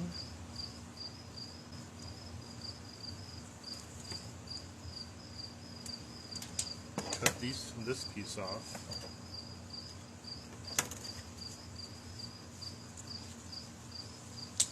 break the bone off. So here is the leg. And yeah, you can tell discoloration is mostly just because it's dry in some spots and not dry in some other spots. So what I'm going to do is I'm going to wash this and then clean it off with some salt and stuff like that, scrub it, and then keep it in the fridge again and pretty much let it dry out a little bit better. This looks very good. So, like, look at this.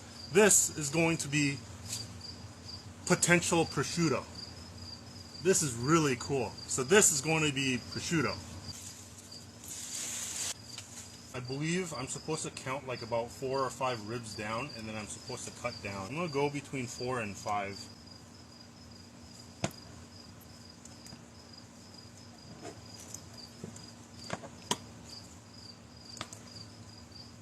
There you go.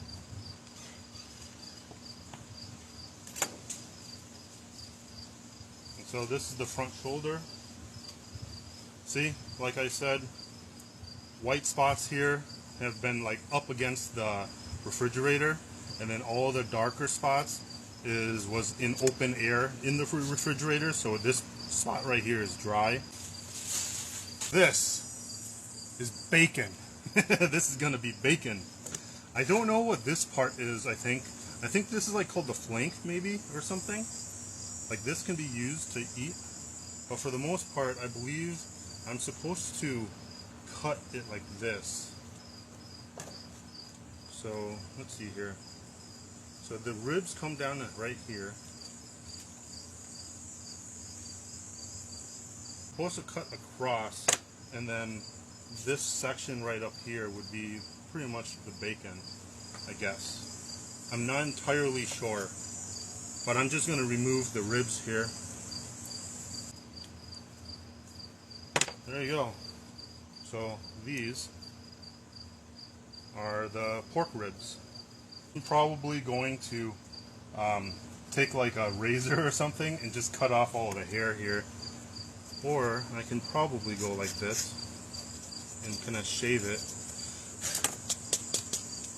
See? That is our bacon right there. Now let's work on this side. So if you were here from the beginning, you'll know that when I was sawing down the spine, I happened to saw down the side of the spine, so it's not dead straight on in the middle of the spine, and so this side here looks different from the other side, but everything still should be pretty much the same. We're going to try to remove the tenderloin here. Nice tenderloin.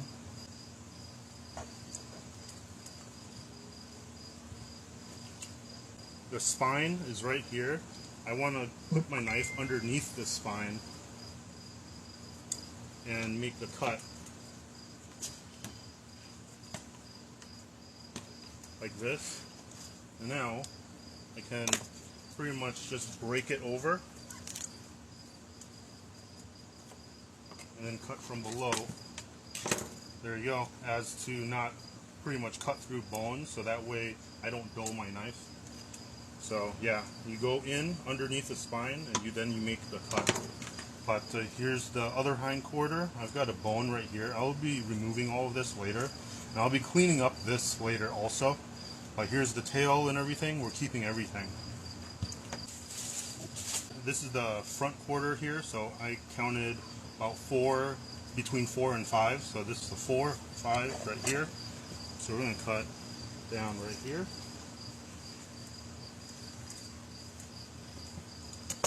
Like that. And so here's the spine again. I am going to cut below the spine, go in, make my cut, flip it around. So here's the cut here. Now, because the spine is right here, you just break it over like that.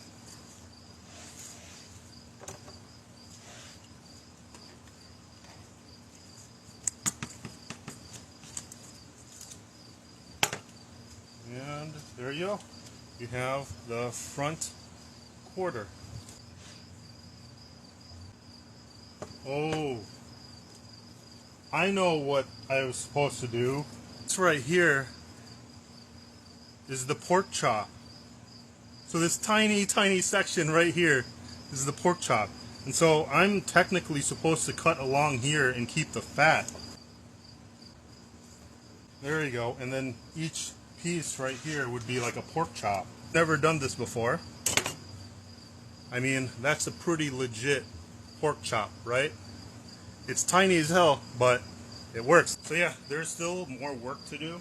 I still need to break down the front quarters and the hind quarters and stuff like that. But for the most part, this is pretty good. I have all of the meat separated now, and I can dry this further properly in my cooler here. But we are going to take a break right now, and I am going to sit down and have myself a beer. Very first piece of meat that I eat from Maple. There you go. Isn't that cool? Tiny pork chop. And I cleaned up the bones too. It was like, look at that. Don't that look nice? So, let's eat Maple. Pork chop.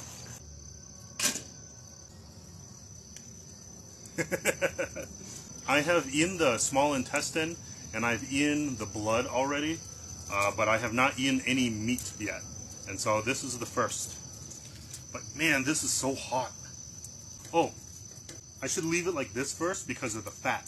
I have a fat cap, and so I'll let the fat sort of like render down on the grill here. But man, this is so hot. Oh. Yeah, see, the flame is coming up because of the fat. It's rendering. Whew. Ooh, we've got nice char. Look at that. Holy. Oh my God, this smells amazing. Thank you, Maple, for your meat. But it's still a little pink in there, you know, so we're gonna cook it for a little bit longer. I'm gonna stick it on the edge here. God, this is so ridiculously hot. Give it some more time. I think I can probably put some barbecue sauce on this side.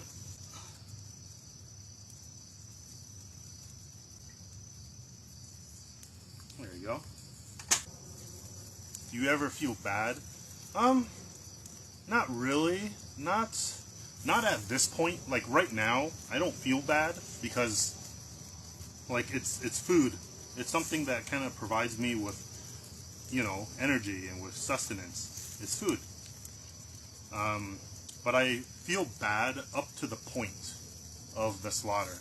And so like I was anxious and I was nervous the whole time up until the point of slaughter. And so yeah, it's quite a learning experience, and it's changed over the years. So like the very first time that I've ever had to do anything like this, you know, was maybe 7 years ago with a squirrel. And the very first time I did that, it was scary. I didn't like it was just scary, you know. I didn't like it at all. And then over time I was like, you know what, this is stuff that I need to learn. And so I continued, and then I learned, and I got better at it, and I'm not as scared anymore, and I'm a little bit more confident, and I know what I need to do to make sure that the animal doesn't suffer when I butcher it and all of that. And so it's a lot of work trying to learn where your food comes from.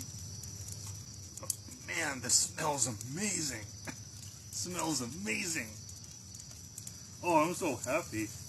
Like this is like the result of all of my hard work, kind of, you know. And I've got so much meat in the fridge right now. I've got meat in the fridge here. I got meat in the fridge in the house, and I got like a bunch of organ meat also. I've got the ears, like the face, the skin, everything. I've not needed to throw away anything. Like I've literally kept everything. Let's take a look. It's still kind of pink, but it's okay. It should be done soon here.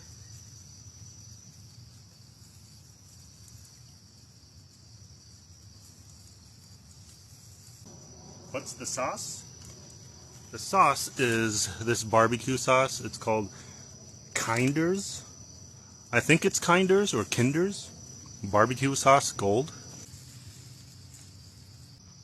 I've got myself some Ghost. It's a bubblicious strawberry splash. And then I've got some maple pork chops. Maple pork chops. Holy crap. Oh my god, that smells so good.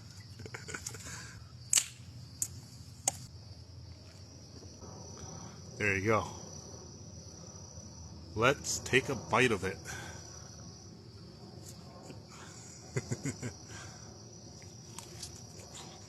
Oh my god.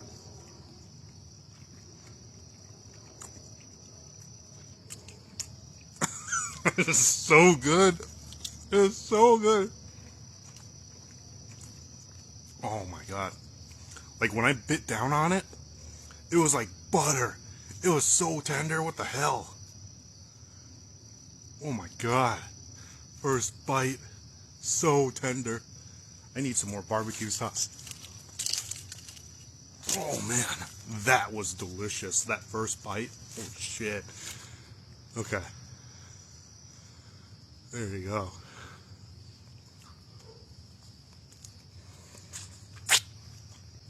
But I bit into a bone here. I think this is right here is the meat. Okay, there you go. This is the meat.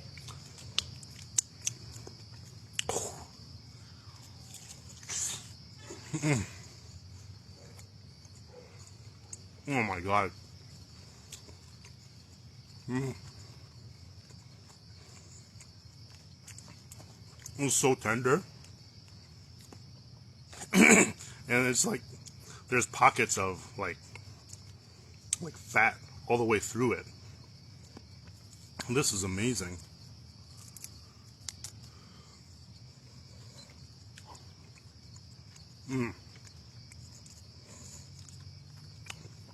The meat is incredibly tender. So I'm gonna keep the bones. I can probably use it still for like a bone broth or something. But yeah, there's a lot of like bone right here. This is really incredible. I have to like say it. I never would expect that I would raise an animal like a pig and then slaughter and butcher it and then cook and eat it. So, piece here, knife. I'm cutting through the cartilage. I'm just letting the weight of the meat and all of that, or the bone. I'm just being careful with it. There you go. I cut through it. And now you got two sections. Oh, holy crap.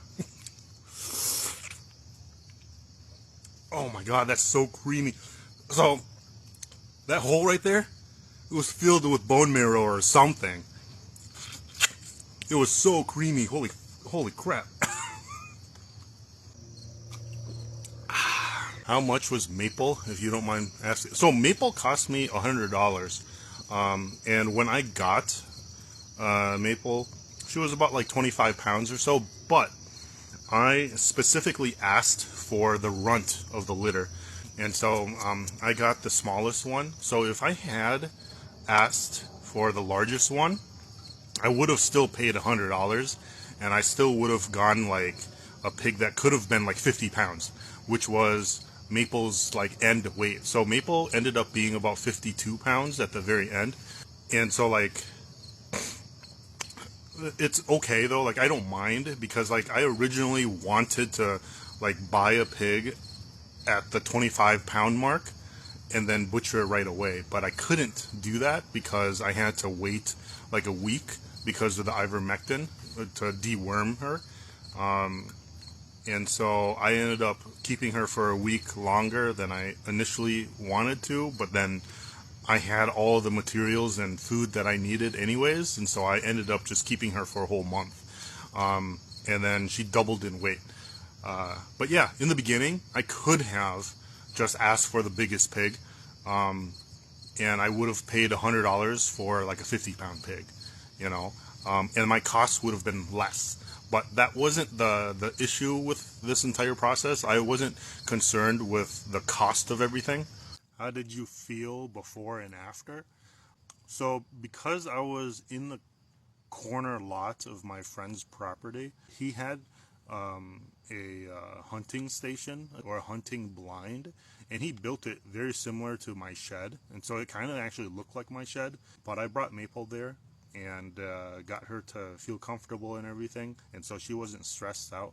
I was told from my friend that he has neighbors that don't like him shooting and stuff like that, and so I had to make sure that his neighbors were inside when I did it, and for some reason his neighbors were outside majority of the day, and so I wanted to do it like at noon or something, but I couldn't do it until like 3 p.m. or something, and it was really obnoxious. I was like going in and out trying to figure out when to do it, and so like from the time that I was planning on doing it, and then from the actual moment that I did it, like it was just full of, I was just full of anxiety, just trying to make sure that I get this done properly, and then also try to prevent like the neighbors from hearing or whatever.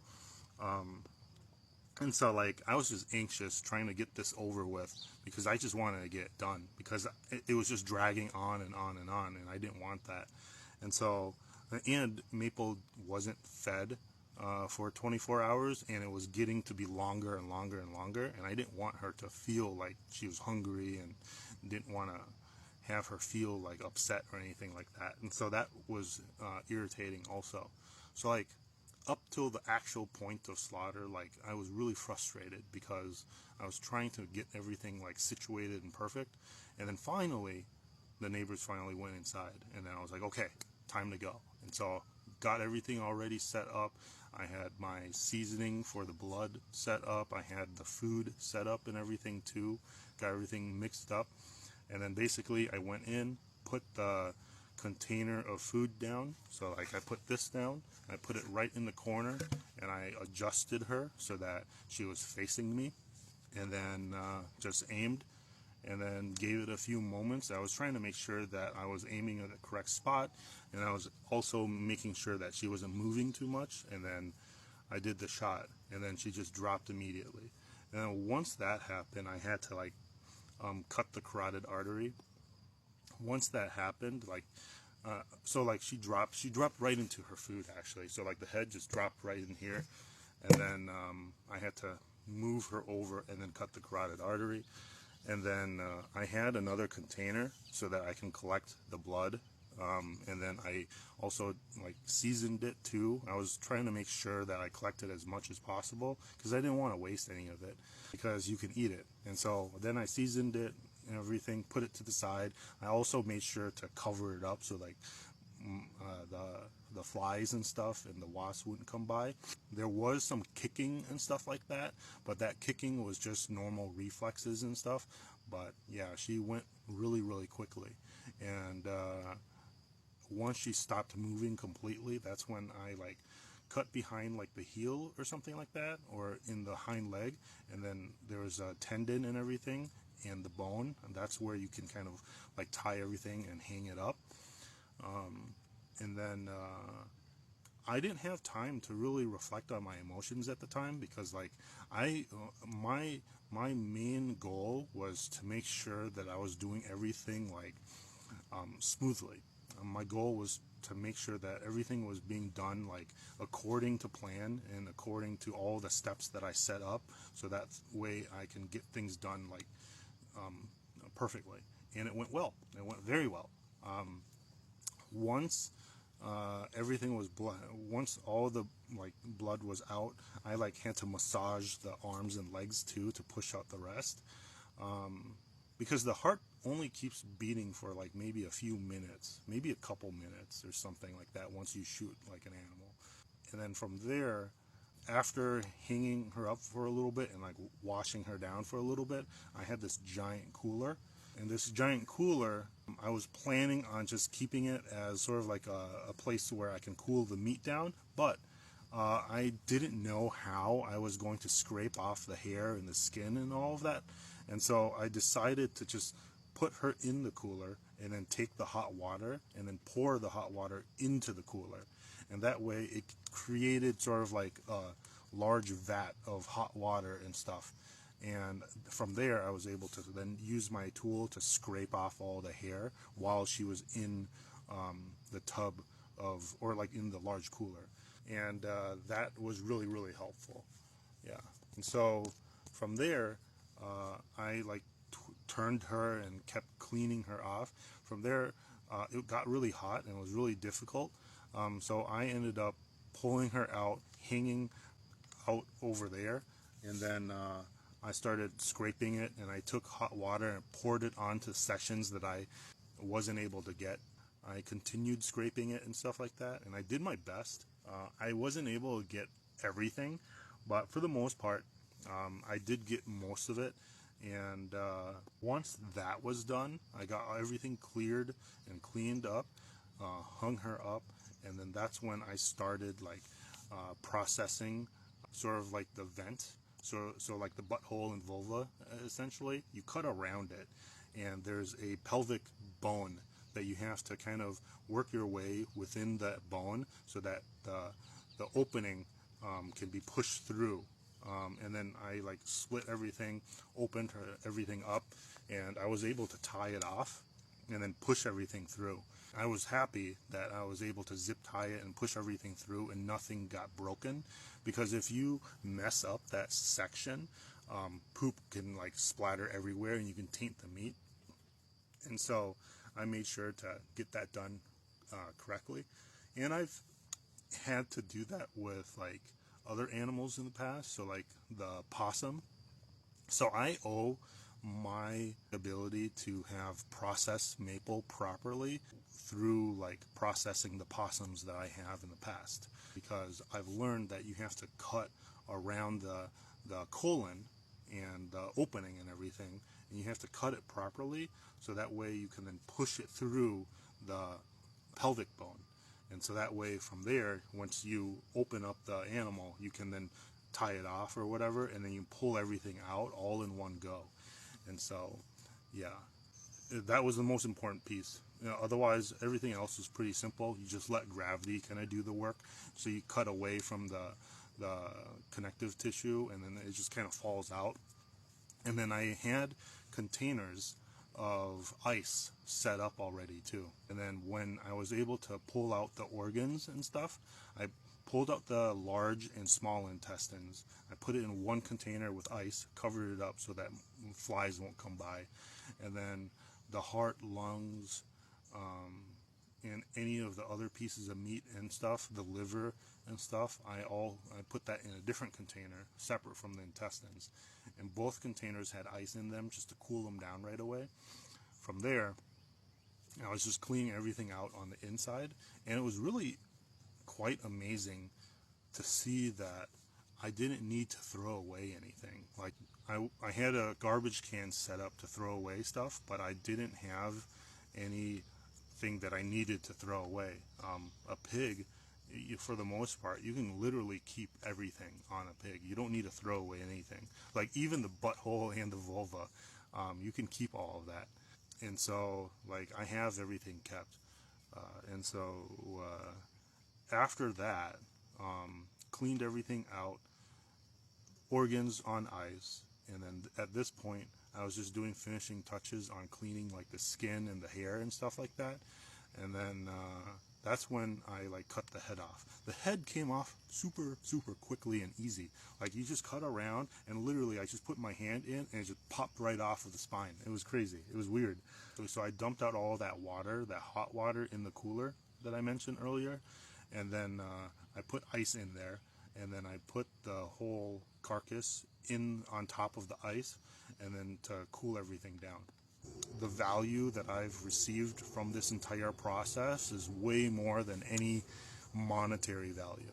And so I am very satisfied with the outcome of my project with maple. The round that I used was like a 43 grain bullet or something.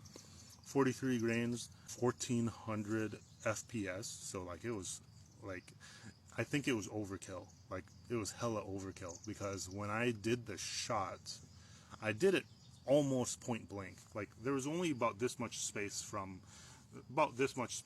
her head and where the end of the barrel was. And when I did the shot, it was perpendicular to where the head was, or where the spot that I shot was.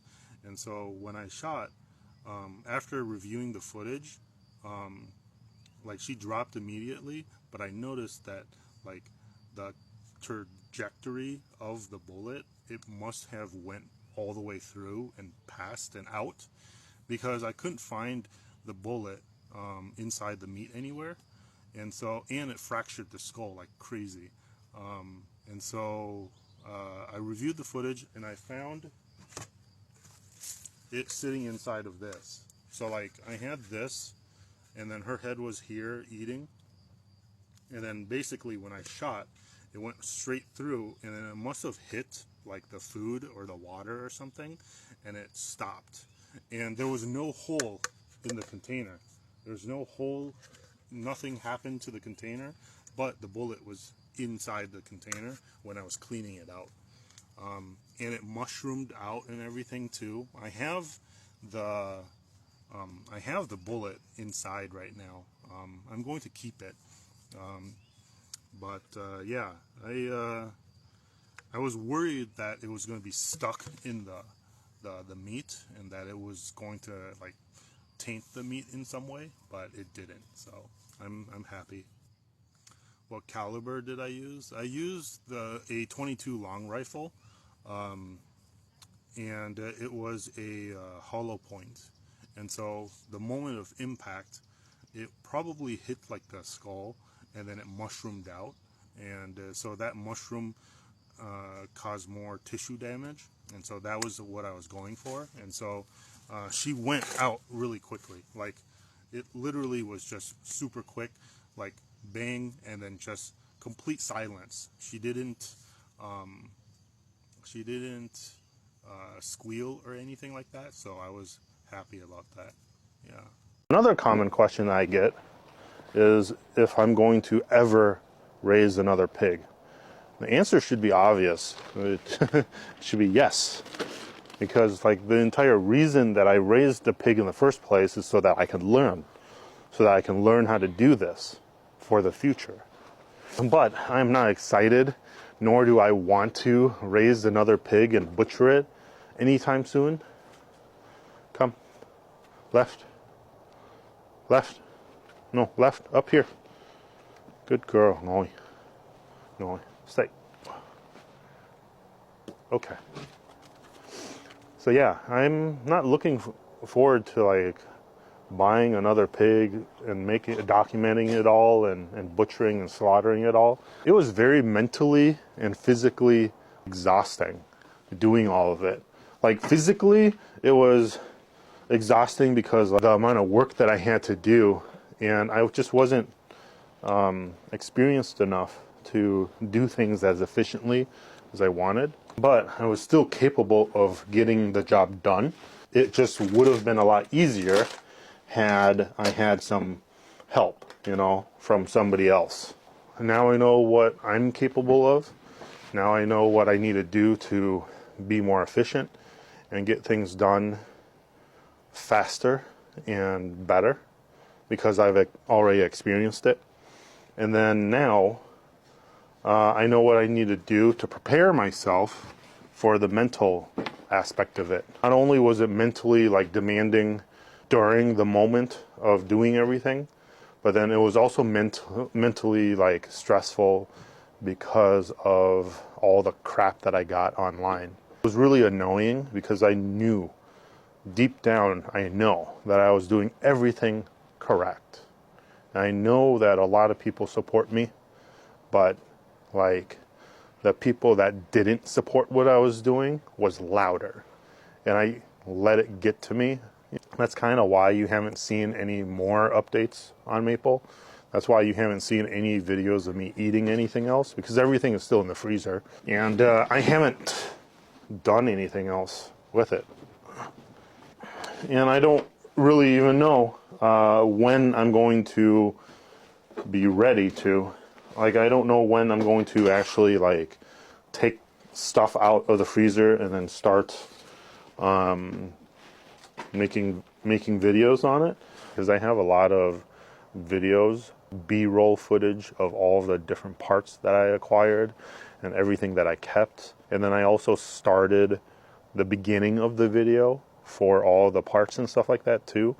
But I don't know how to put these videos together into something cohesive, something that would make sense.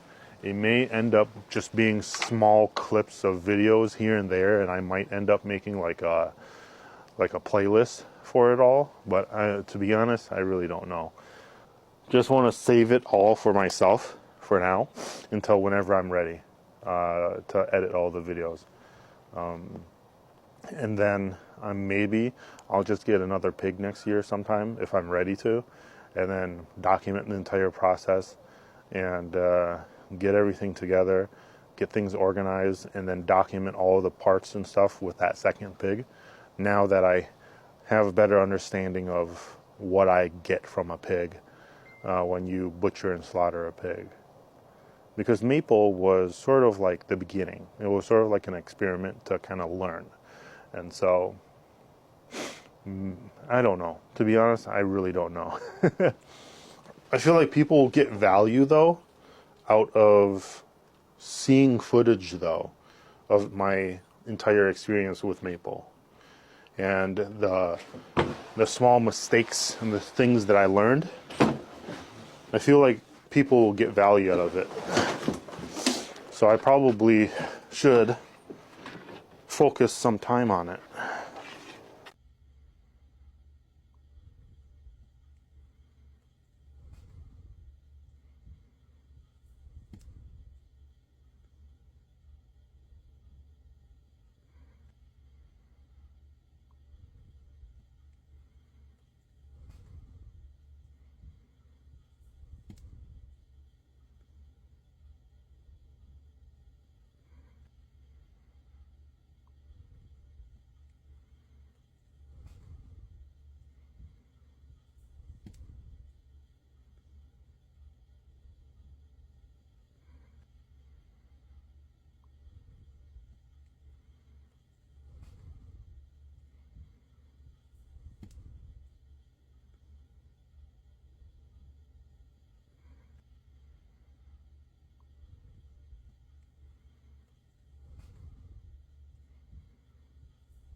Oh yes, I found it. Butthole and vulva.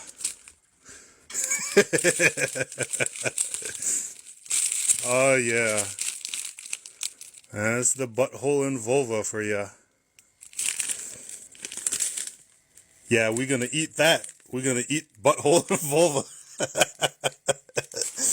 This is shoulder chops. There you go. I didn't package them very great, but here's the spine. Here's the front leg, I think. This is the pork belly.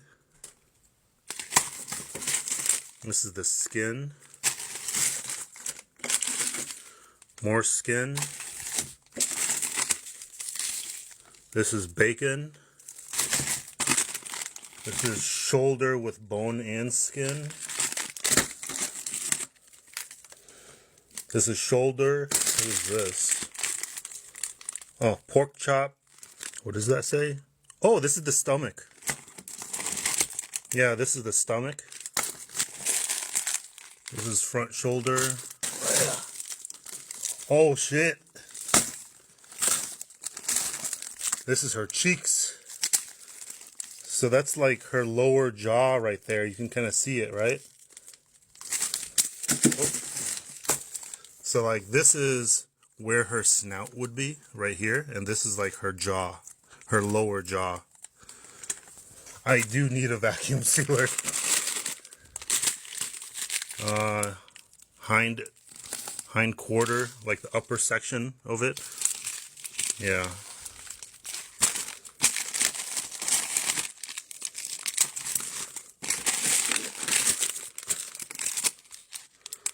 This is pork chops, extra meat. Oh. This is her feet. Yeah, this is the feet. Ribs. Yeah, flank. Oh, I got the turtle shell in here. This right here, this is a turtle shell.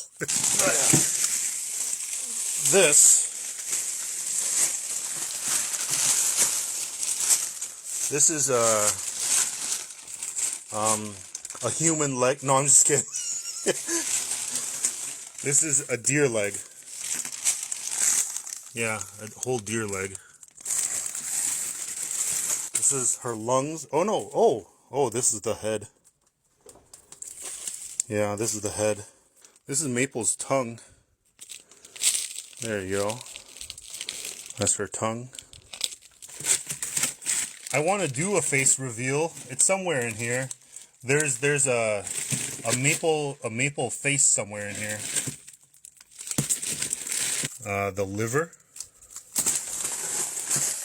I got so much stuff in here.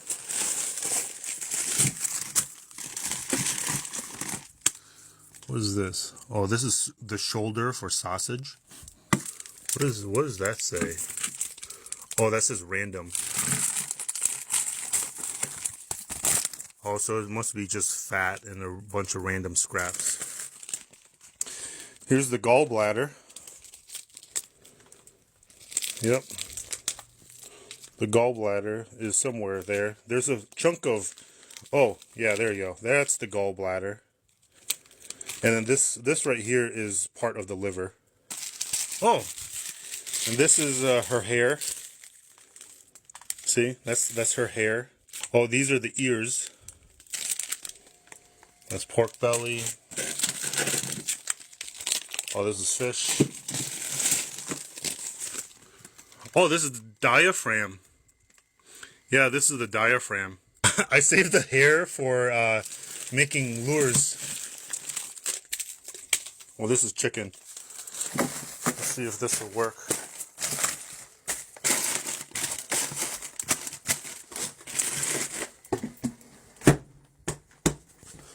Oh, I gotta sit on it.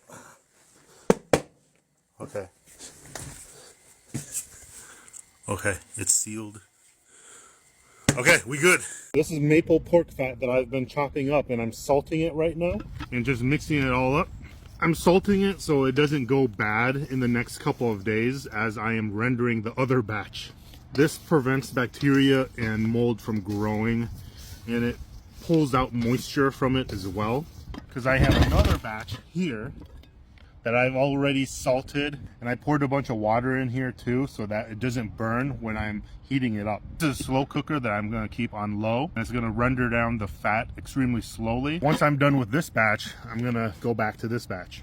And eventually I'll strain it so it'll be clear and clean like this. I can use this for cooking, frying, and other uses. I can even make soap out of this. I have this huge bag of beef fat trimmings that I'm going to process and chop up also and render it down for tallow. And this right here is a previous batch. You can see it all melted right here. I'm going to keep this out here until it cools down, until it becomes the tallow cake that's all white and hard. You can also use that to make a survival food called pemmican, or you can use it to make soap. It's a harder soap versus this would be a softer soap. This is the lard from the pork. I also want to clarify that the salt is going to dissolve in the water that I added, and it's not going to over salt like the fat cracklings, because I'm going to save the bits and pieces and I'm going to fry them up so they're crispy, and thus turning them into cracklings. Rendering the fat down like this is another way for you to utilize more of the animal that you eat.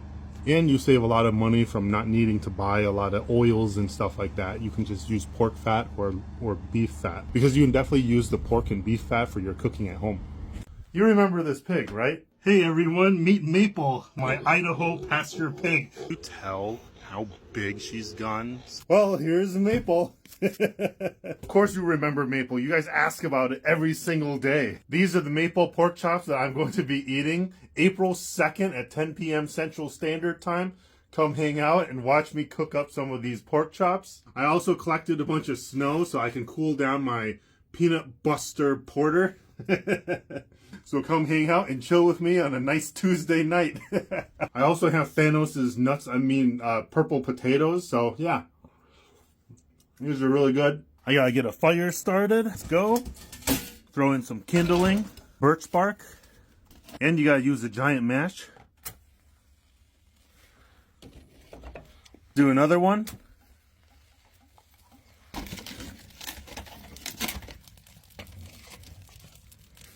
There you go. This is the pork lard that I've been rendering for 24 hours, and I'm filtering it through cheesecloth now. This is all of it. This is empty now. I have a whole nother bag that I'm gonna throw into the crock pot. Here's all of the lard that's coming out. And I'm wringing out as much fat as possible. I'm taking the solid bits and putting it in a pot like this. And I'll be cooking and crisping up all of this stuff right here. And this here gets poured back in.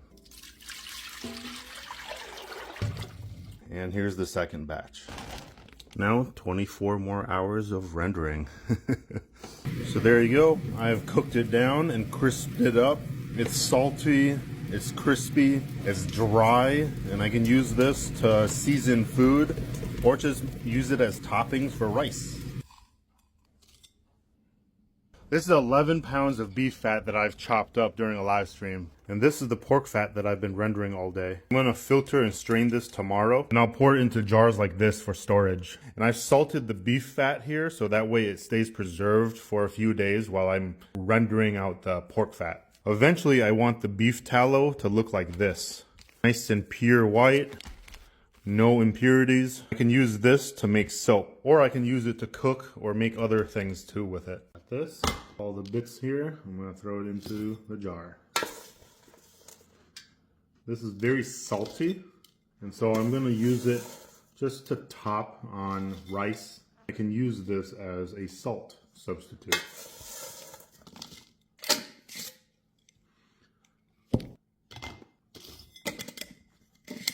And there you go.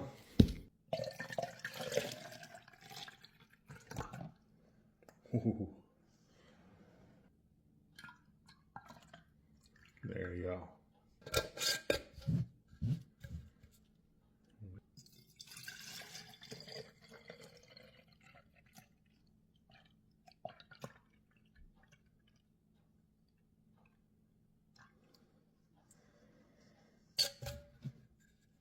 This is not bad at all. 2 jars like this. Still have a little bit left in here, but it's a little bit cloudy. There's a lot of particles and stuff. I think it's the salt. Might be able to fill it up in here. This is my old jar, and I've already used it, see? I might as well just pour it on top of this.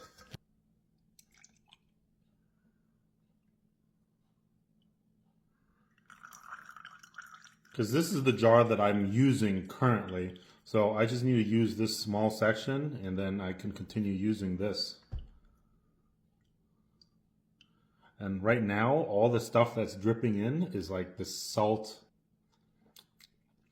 Yeah, it's all the salt oil. It's good. So I'm gonna use a plastic lid. There you go. There you go. I have 3 jars of lard.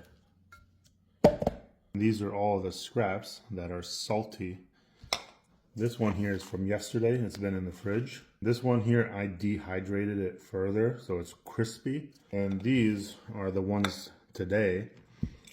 These are not as crispy, but they're very salty. So these are going to be used pretty much to salt other foods, season and stuff to give that sort of porky flavor. And this one right here isn't as salty as the other. It gives the porky flavor, but it's crispy. It's crispy, it's very creamy or rich, I suppose. It's fatty. It's toasty too. It was really good.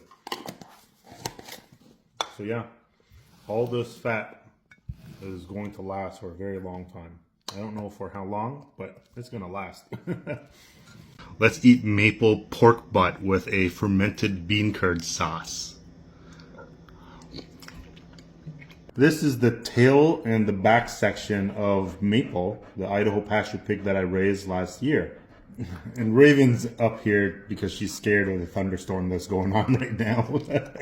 It's okay, Raven. It's okay.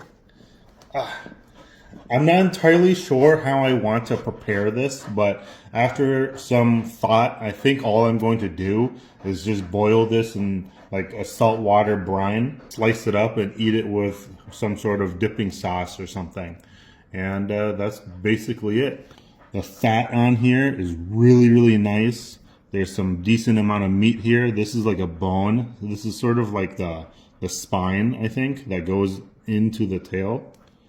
There's some meat on this side here, and this right here is the socket where like the hindquarter was. This is the tail, like this, and this is like off to the side here. So this is the right side of the body. No, actually this is the left side of the body, and over here would be the right side. Drop it into a pot, throw in some water, boil it. Throw in a bunch of salt. There you go. I'm gonna add some ginger to it. After the initial boil, I took everything out, strained it, and I have new water in here to boil it again. Now it's done. So here it is, cooked. Look at that. It is tender and it's soft. So this is like a bone section right here. We'll pop that off. There's also a bone right here that I wasn't really aware of until now that it's cooked. Look at that. There's this right here. This is sort of like the spinal cord that comes into the tail. Ah, there you go. And there is the tail. And there you go. This is all just the fat and the meat now.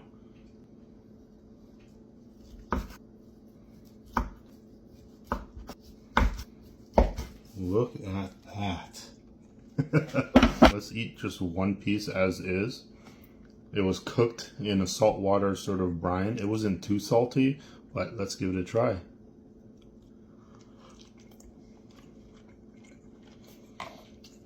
Oh my god. Holy crap, that is amazing. The ginger gives it a nice aromatic, but just the meat itself, the fat, it is so like rich and just so tasty, and the meat too is really tender and it's just amazing. So this is, see, it's just the fat.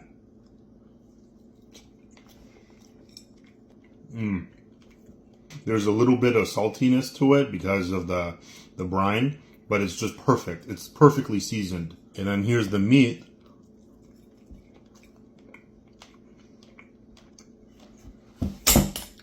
Why didn't I do this sooner?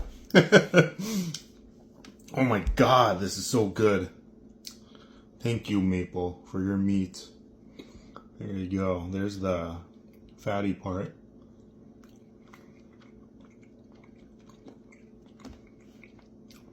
Wow, that's incredible. So this right here, these slices right here, I'm going to make a really quick sauce for it. And this right here, it is fermented Taiwan bean curd. This layer of oil at the top is sesame oil. And these fermented bean curd pieces are very, very pungent and very, very salty. But I'm going to make a quick sauce with it. Ooh. So good. So you grab 1 or 2 cubes. There you go. A few spoons of sugar. Add a squeeze of lemon or some sort of citrus. And optional is some chili sauce.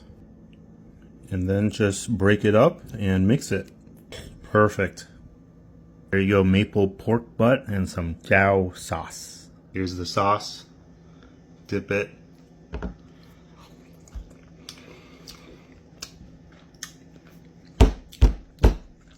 Oh my god, that's so good. Oh, I'm drooling.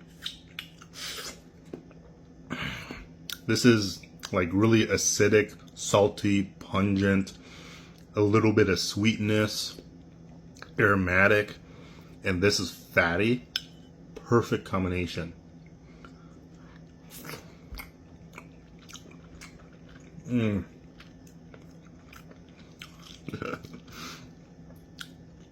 I need to cook the pork belly now and do the exact same thing. This is amazing. Look at that sauce.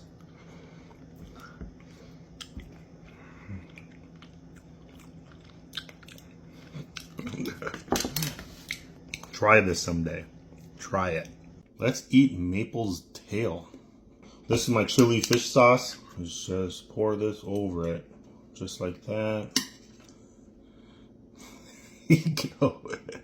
There's still like a bunch of hairs on it, but it's not a big deal.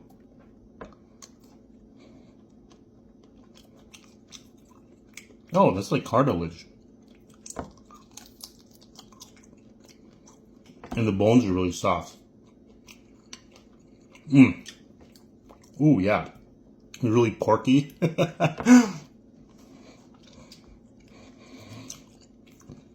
Oh, man. Yeah. And the fat. It's so good.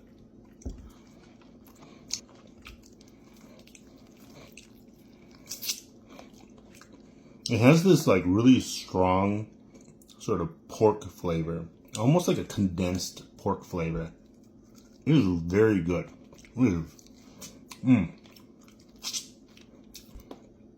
There you go. There's the tailbone. I'm going to keep this bone, dehydrate the bones, and turn it into bone meal. And same with this. This is a bone.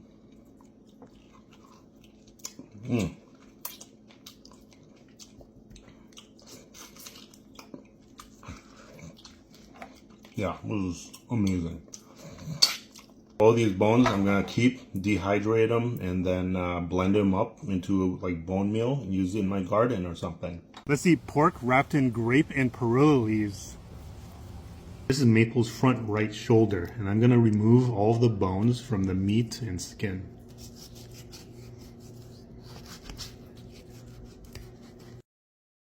Alright, here's the shoulder bone or something, I think. There you go, and here's the other bone. Here's the meat, fat, and skin. Got really nice meat here. Here's the fat and the skin.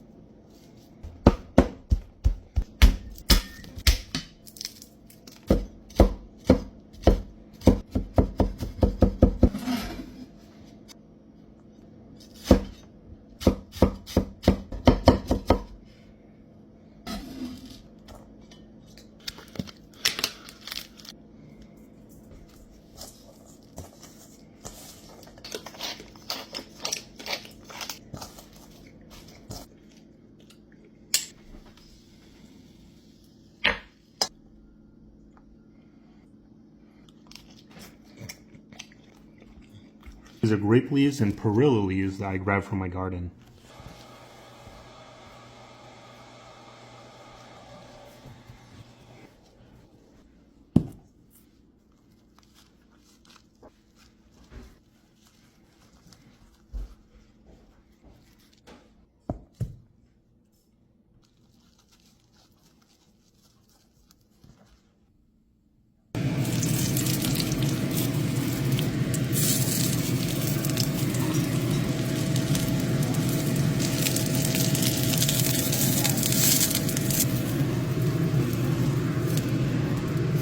Here you go. Look at this. This is so like crunchy on the outside and crispy. You got the cooked pork and pork skin in the inside. And you can still see that it's still pretty green, like that. That's the perilla leaves. Yeah, let's dig in.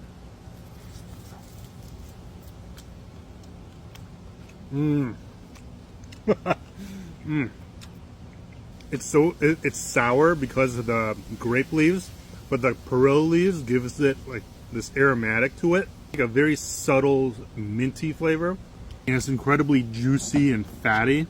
Oh my god, this is amazing. It is incredibly tender. Like the sourness from like the grape leaves breaks into the fattiness of the pork very, very well. This is so good.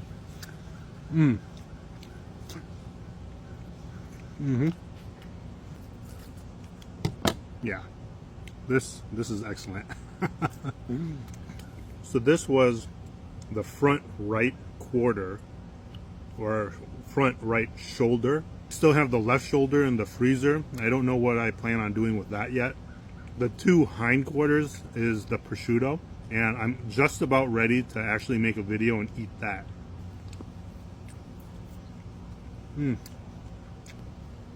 This is so good. These are the bones and extra skin from Maple's front quarter, the right shoulder. I'm probably going to freeze this and use it for some sort of soup later on.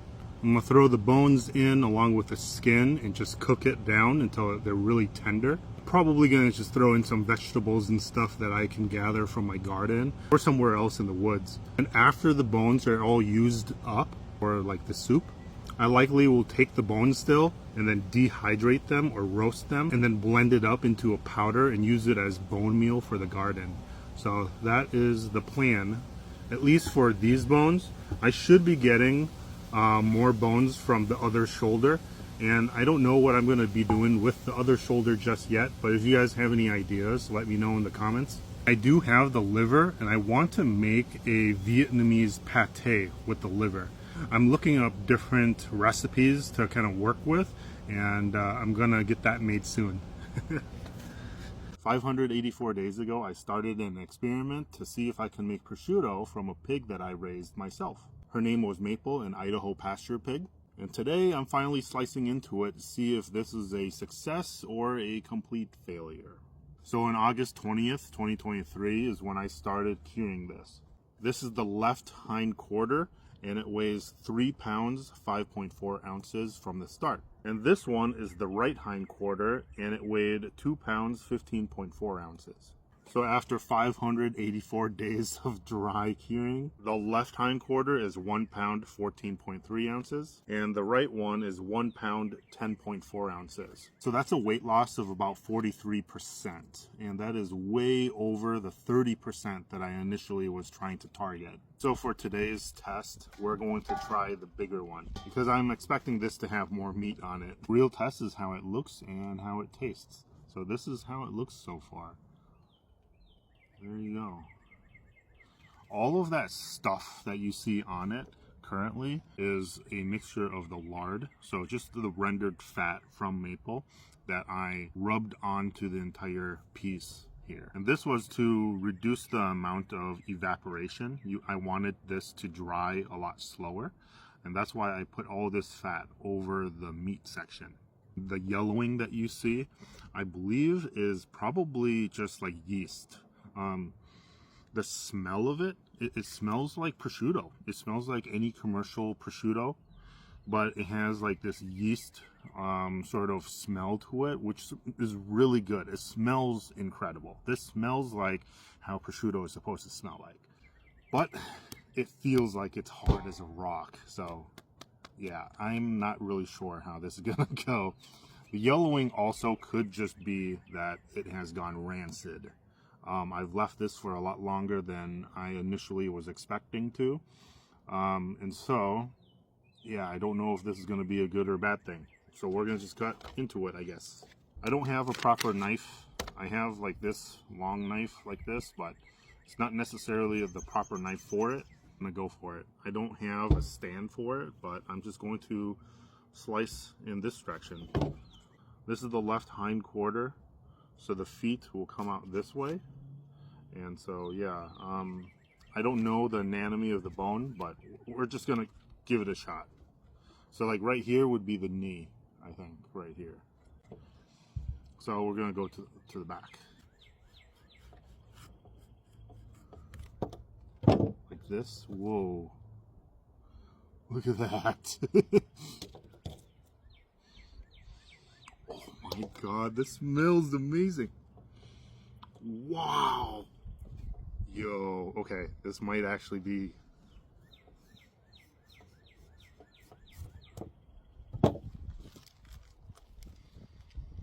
Wow. It smells like prosciutto that you buy at the store. But I'm getting to the meat here. Let's cut off more of the fat.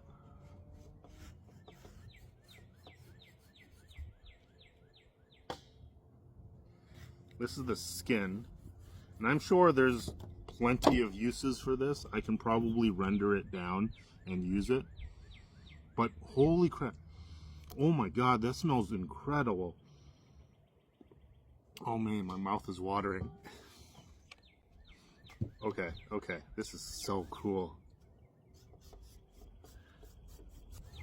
Yeah,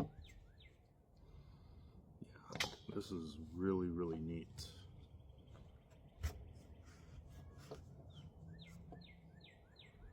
Okay, I'm gonna cut down like this. Ooh. Yo, that's so cool.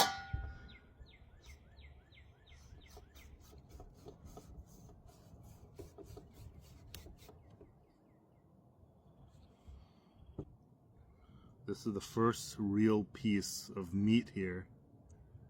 And it's just, like, I can put it up to the light and it's transparent. And it smells like prosciutto. Alright, we're gonna try it.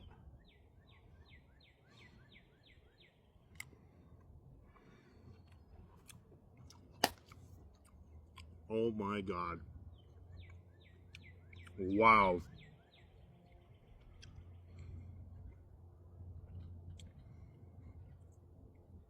That is incredible. That is incredible. Holy shit. Okay, this is definitely so far a success. Like this right here, you can see it's really, really like colorful, right? And then down here you can see like it's kind of dull. So let's continue slicing into it.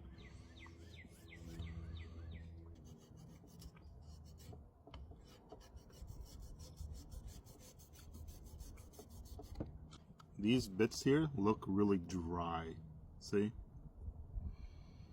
But it smells still incredible.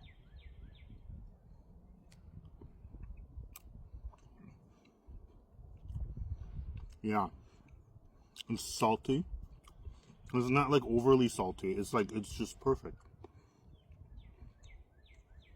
And it has that, like, that aroma that prosciutto has. This is just absolutely incredible. I was very, very concerned and scared that I messed this up, that this was going to be a complete failure. But this is really good. Yeah, these small bits here, right here. Yeah. There's not a whole lot of meat so far. There's a lot of fat. Let me cut off more of the skin and stuff. And oh man, it's so good. I'm drooling here. I'm cutting off all the outer stuff here. Like I'm removing the skin here. Look at that. Yeah, all of this smells incredible.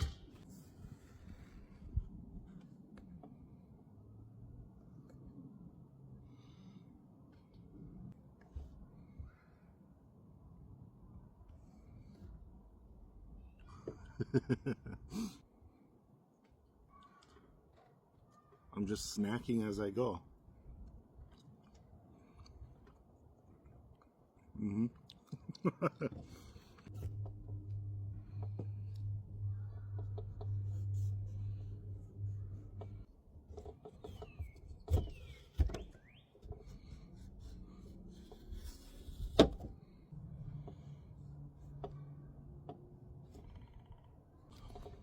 there you have it. That's all of that I've cut up so far. And here's just a little bit of it. And so yeah, this turned out amazing. Wow. Like, this result is very, very impressive.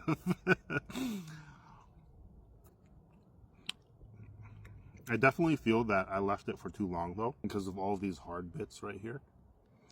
I probably could have like taken this and eaten it roughly around the like 6 month to 8 month mark.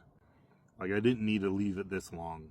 Can you see the value in having the ability to preserve your food this way? This is food. This is protein. This is something that you can keep shelf stable for an incredibly long time. Like, this is just sitting room temperature in my pantry for what, a year and 7 months or so. Oh my god, like, this is so good. Incredible.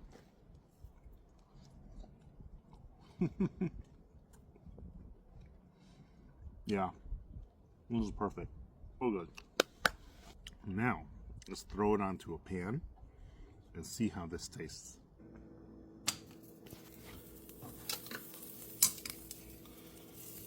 All right. Let's render out some of that fat. Oh my god, that looks so good. Look at how it's becoming transparent.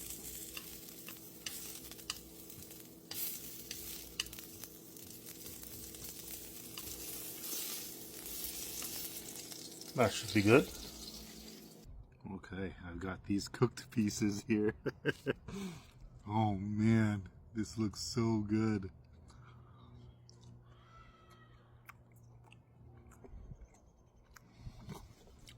Oh my god. It has such a like very, very unique smell, aroma, taste to it. It's so hard to describe. Like, cooking it like this, it kind of condenses the salt in it and makes it taste a lot saltier. Because of where it was hung up and the yeast that developed on it, I feel like this tastes different from commercial, like, prosciutto. It tastes very custom to its environment.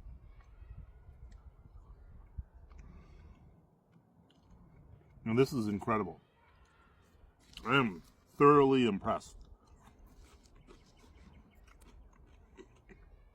at how delicious this turned out to be. I was so scared that this was going to be a failure. So yeah, this is my first time making prosciutto ever.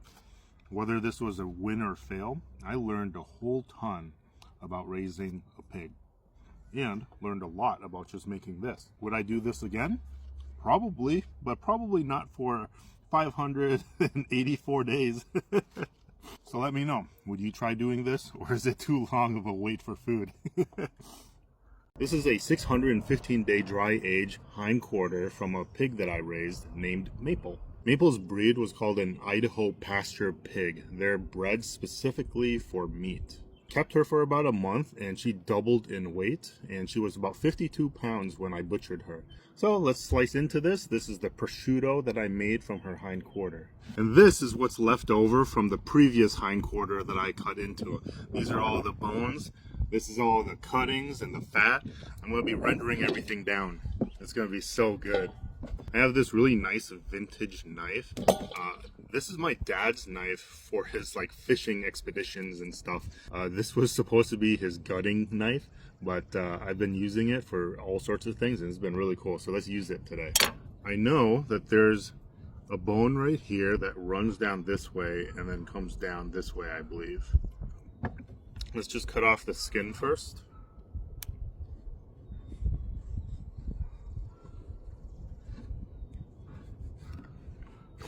Wow. right, gotta smell it. And it smells like prosciutto. It smells perfect. Last time, a lot of people were complaining about how often I was smelling every single piece. And the reason behind that is because this is an experiment. I wasn't even sure if I was doing this correct.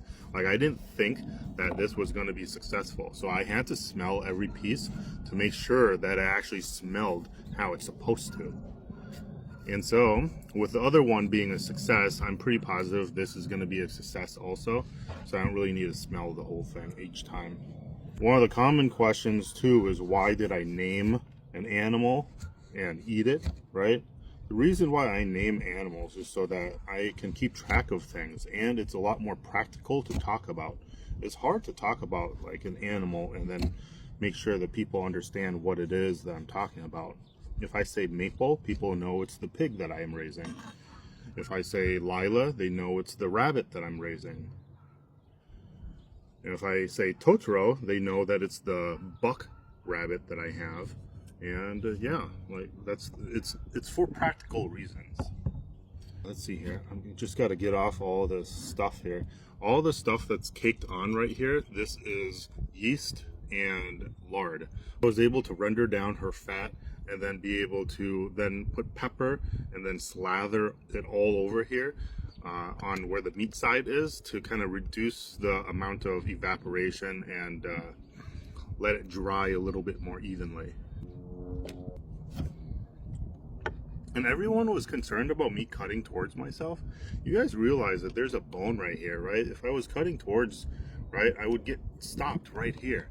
I wasn't gonna slip and hit my fingers. I was cutting downward towards the bone area. Like, oh my God, look at that color. And it smells magical. Okay, I'm excited. A knife like this definitely helps. Look at that. Okay, finally, let's give it a try.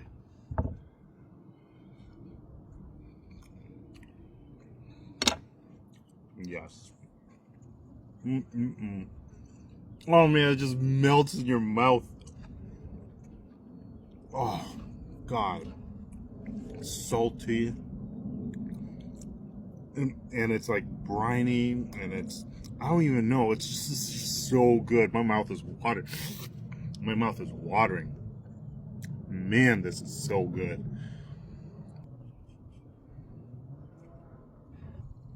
Like, look at that. Look at that. Oh my God.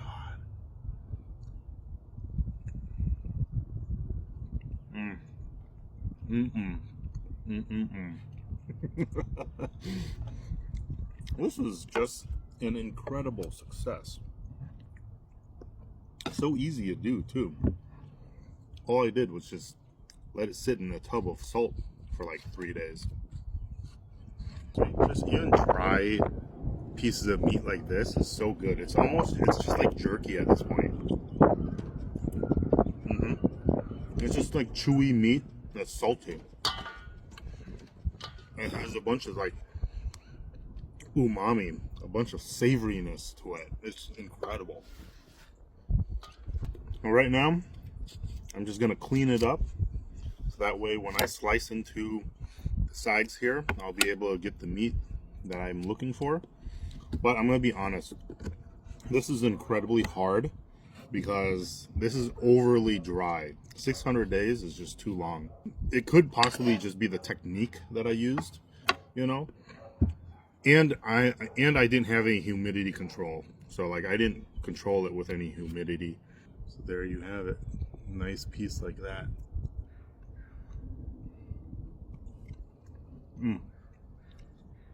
This is just so excellent. So good.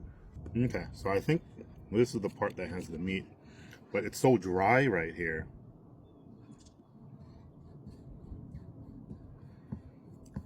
It's dry, almost as if it's biltong.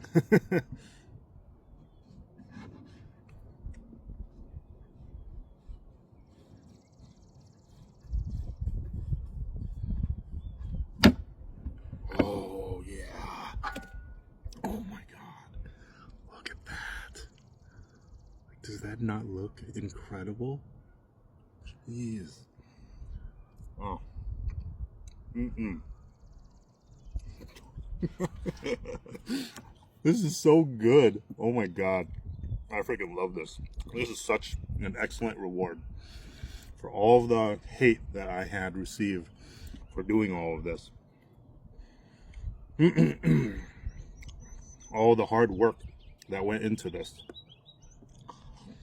All the research, time, and effort that I put into making the slaughter process as smooth as possible. It was a full success. I can say that it turned out exactly how I wanted it to. I'm very happy.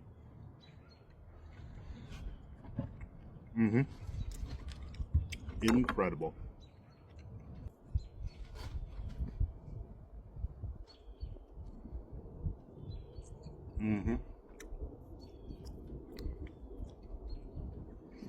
This part right here is the best because it had the fat cap and it had coverage from the skin.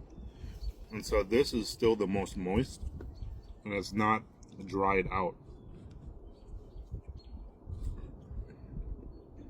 If I were to do this again, I would probably cut into it and eat it probably at like maybe 6 months. I don't know, maybe even less than that. This is 615 days, so maybe half of that time. So like just 300 days might work better. Yeah, see? These are nice pieces.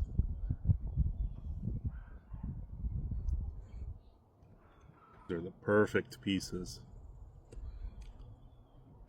It's so warm out that the fat is just melting right now. Melting away.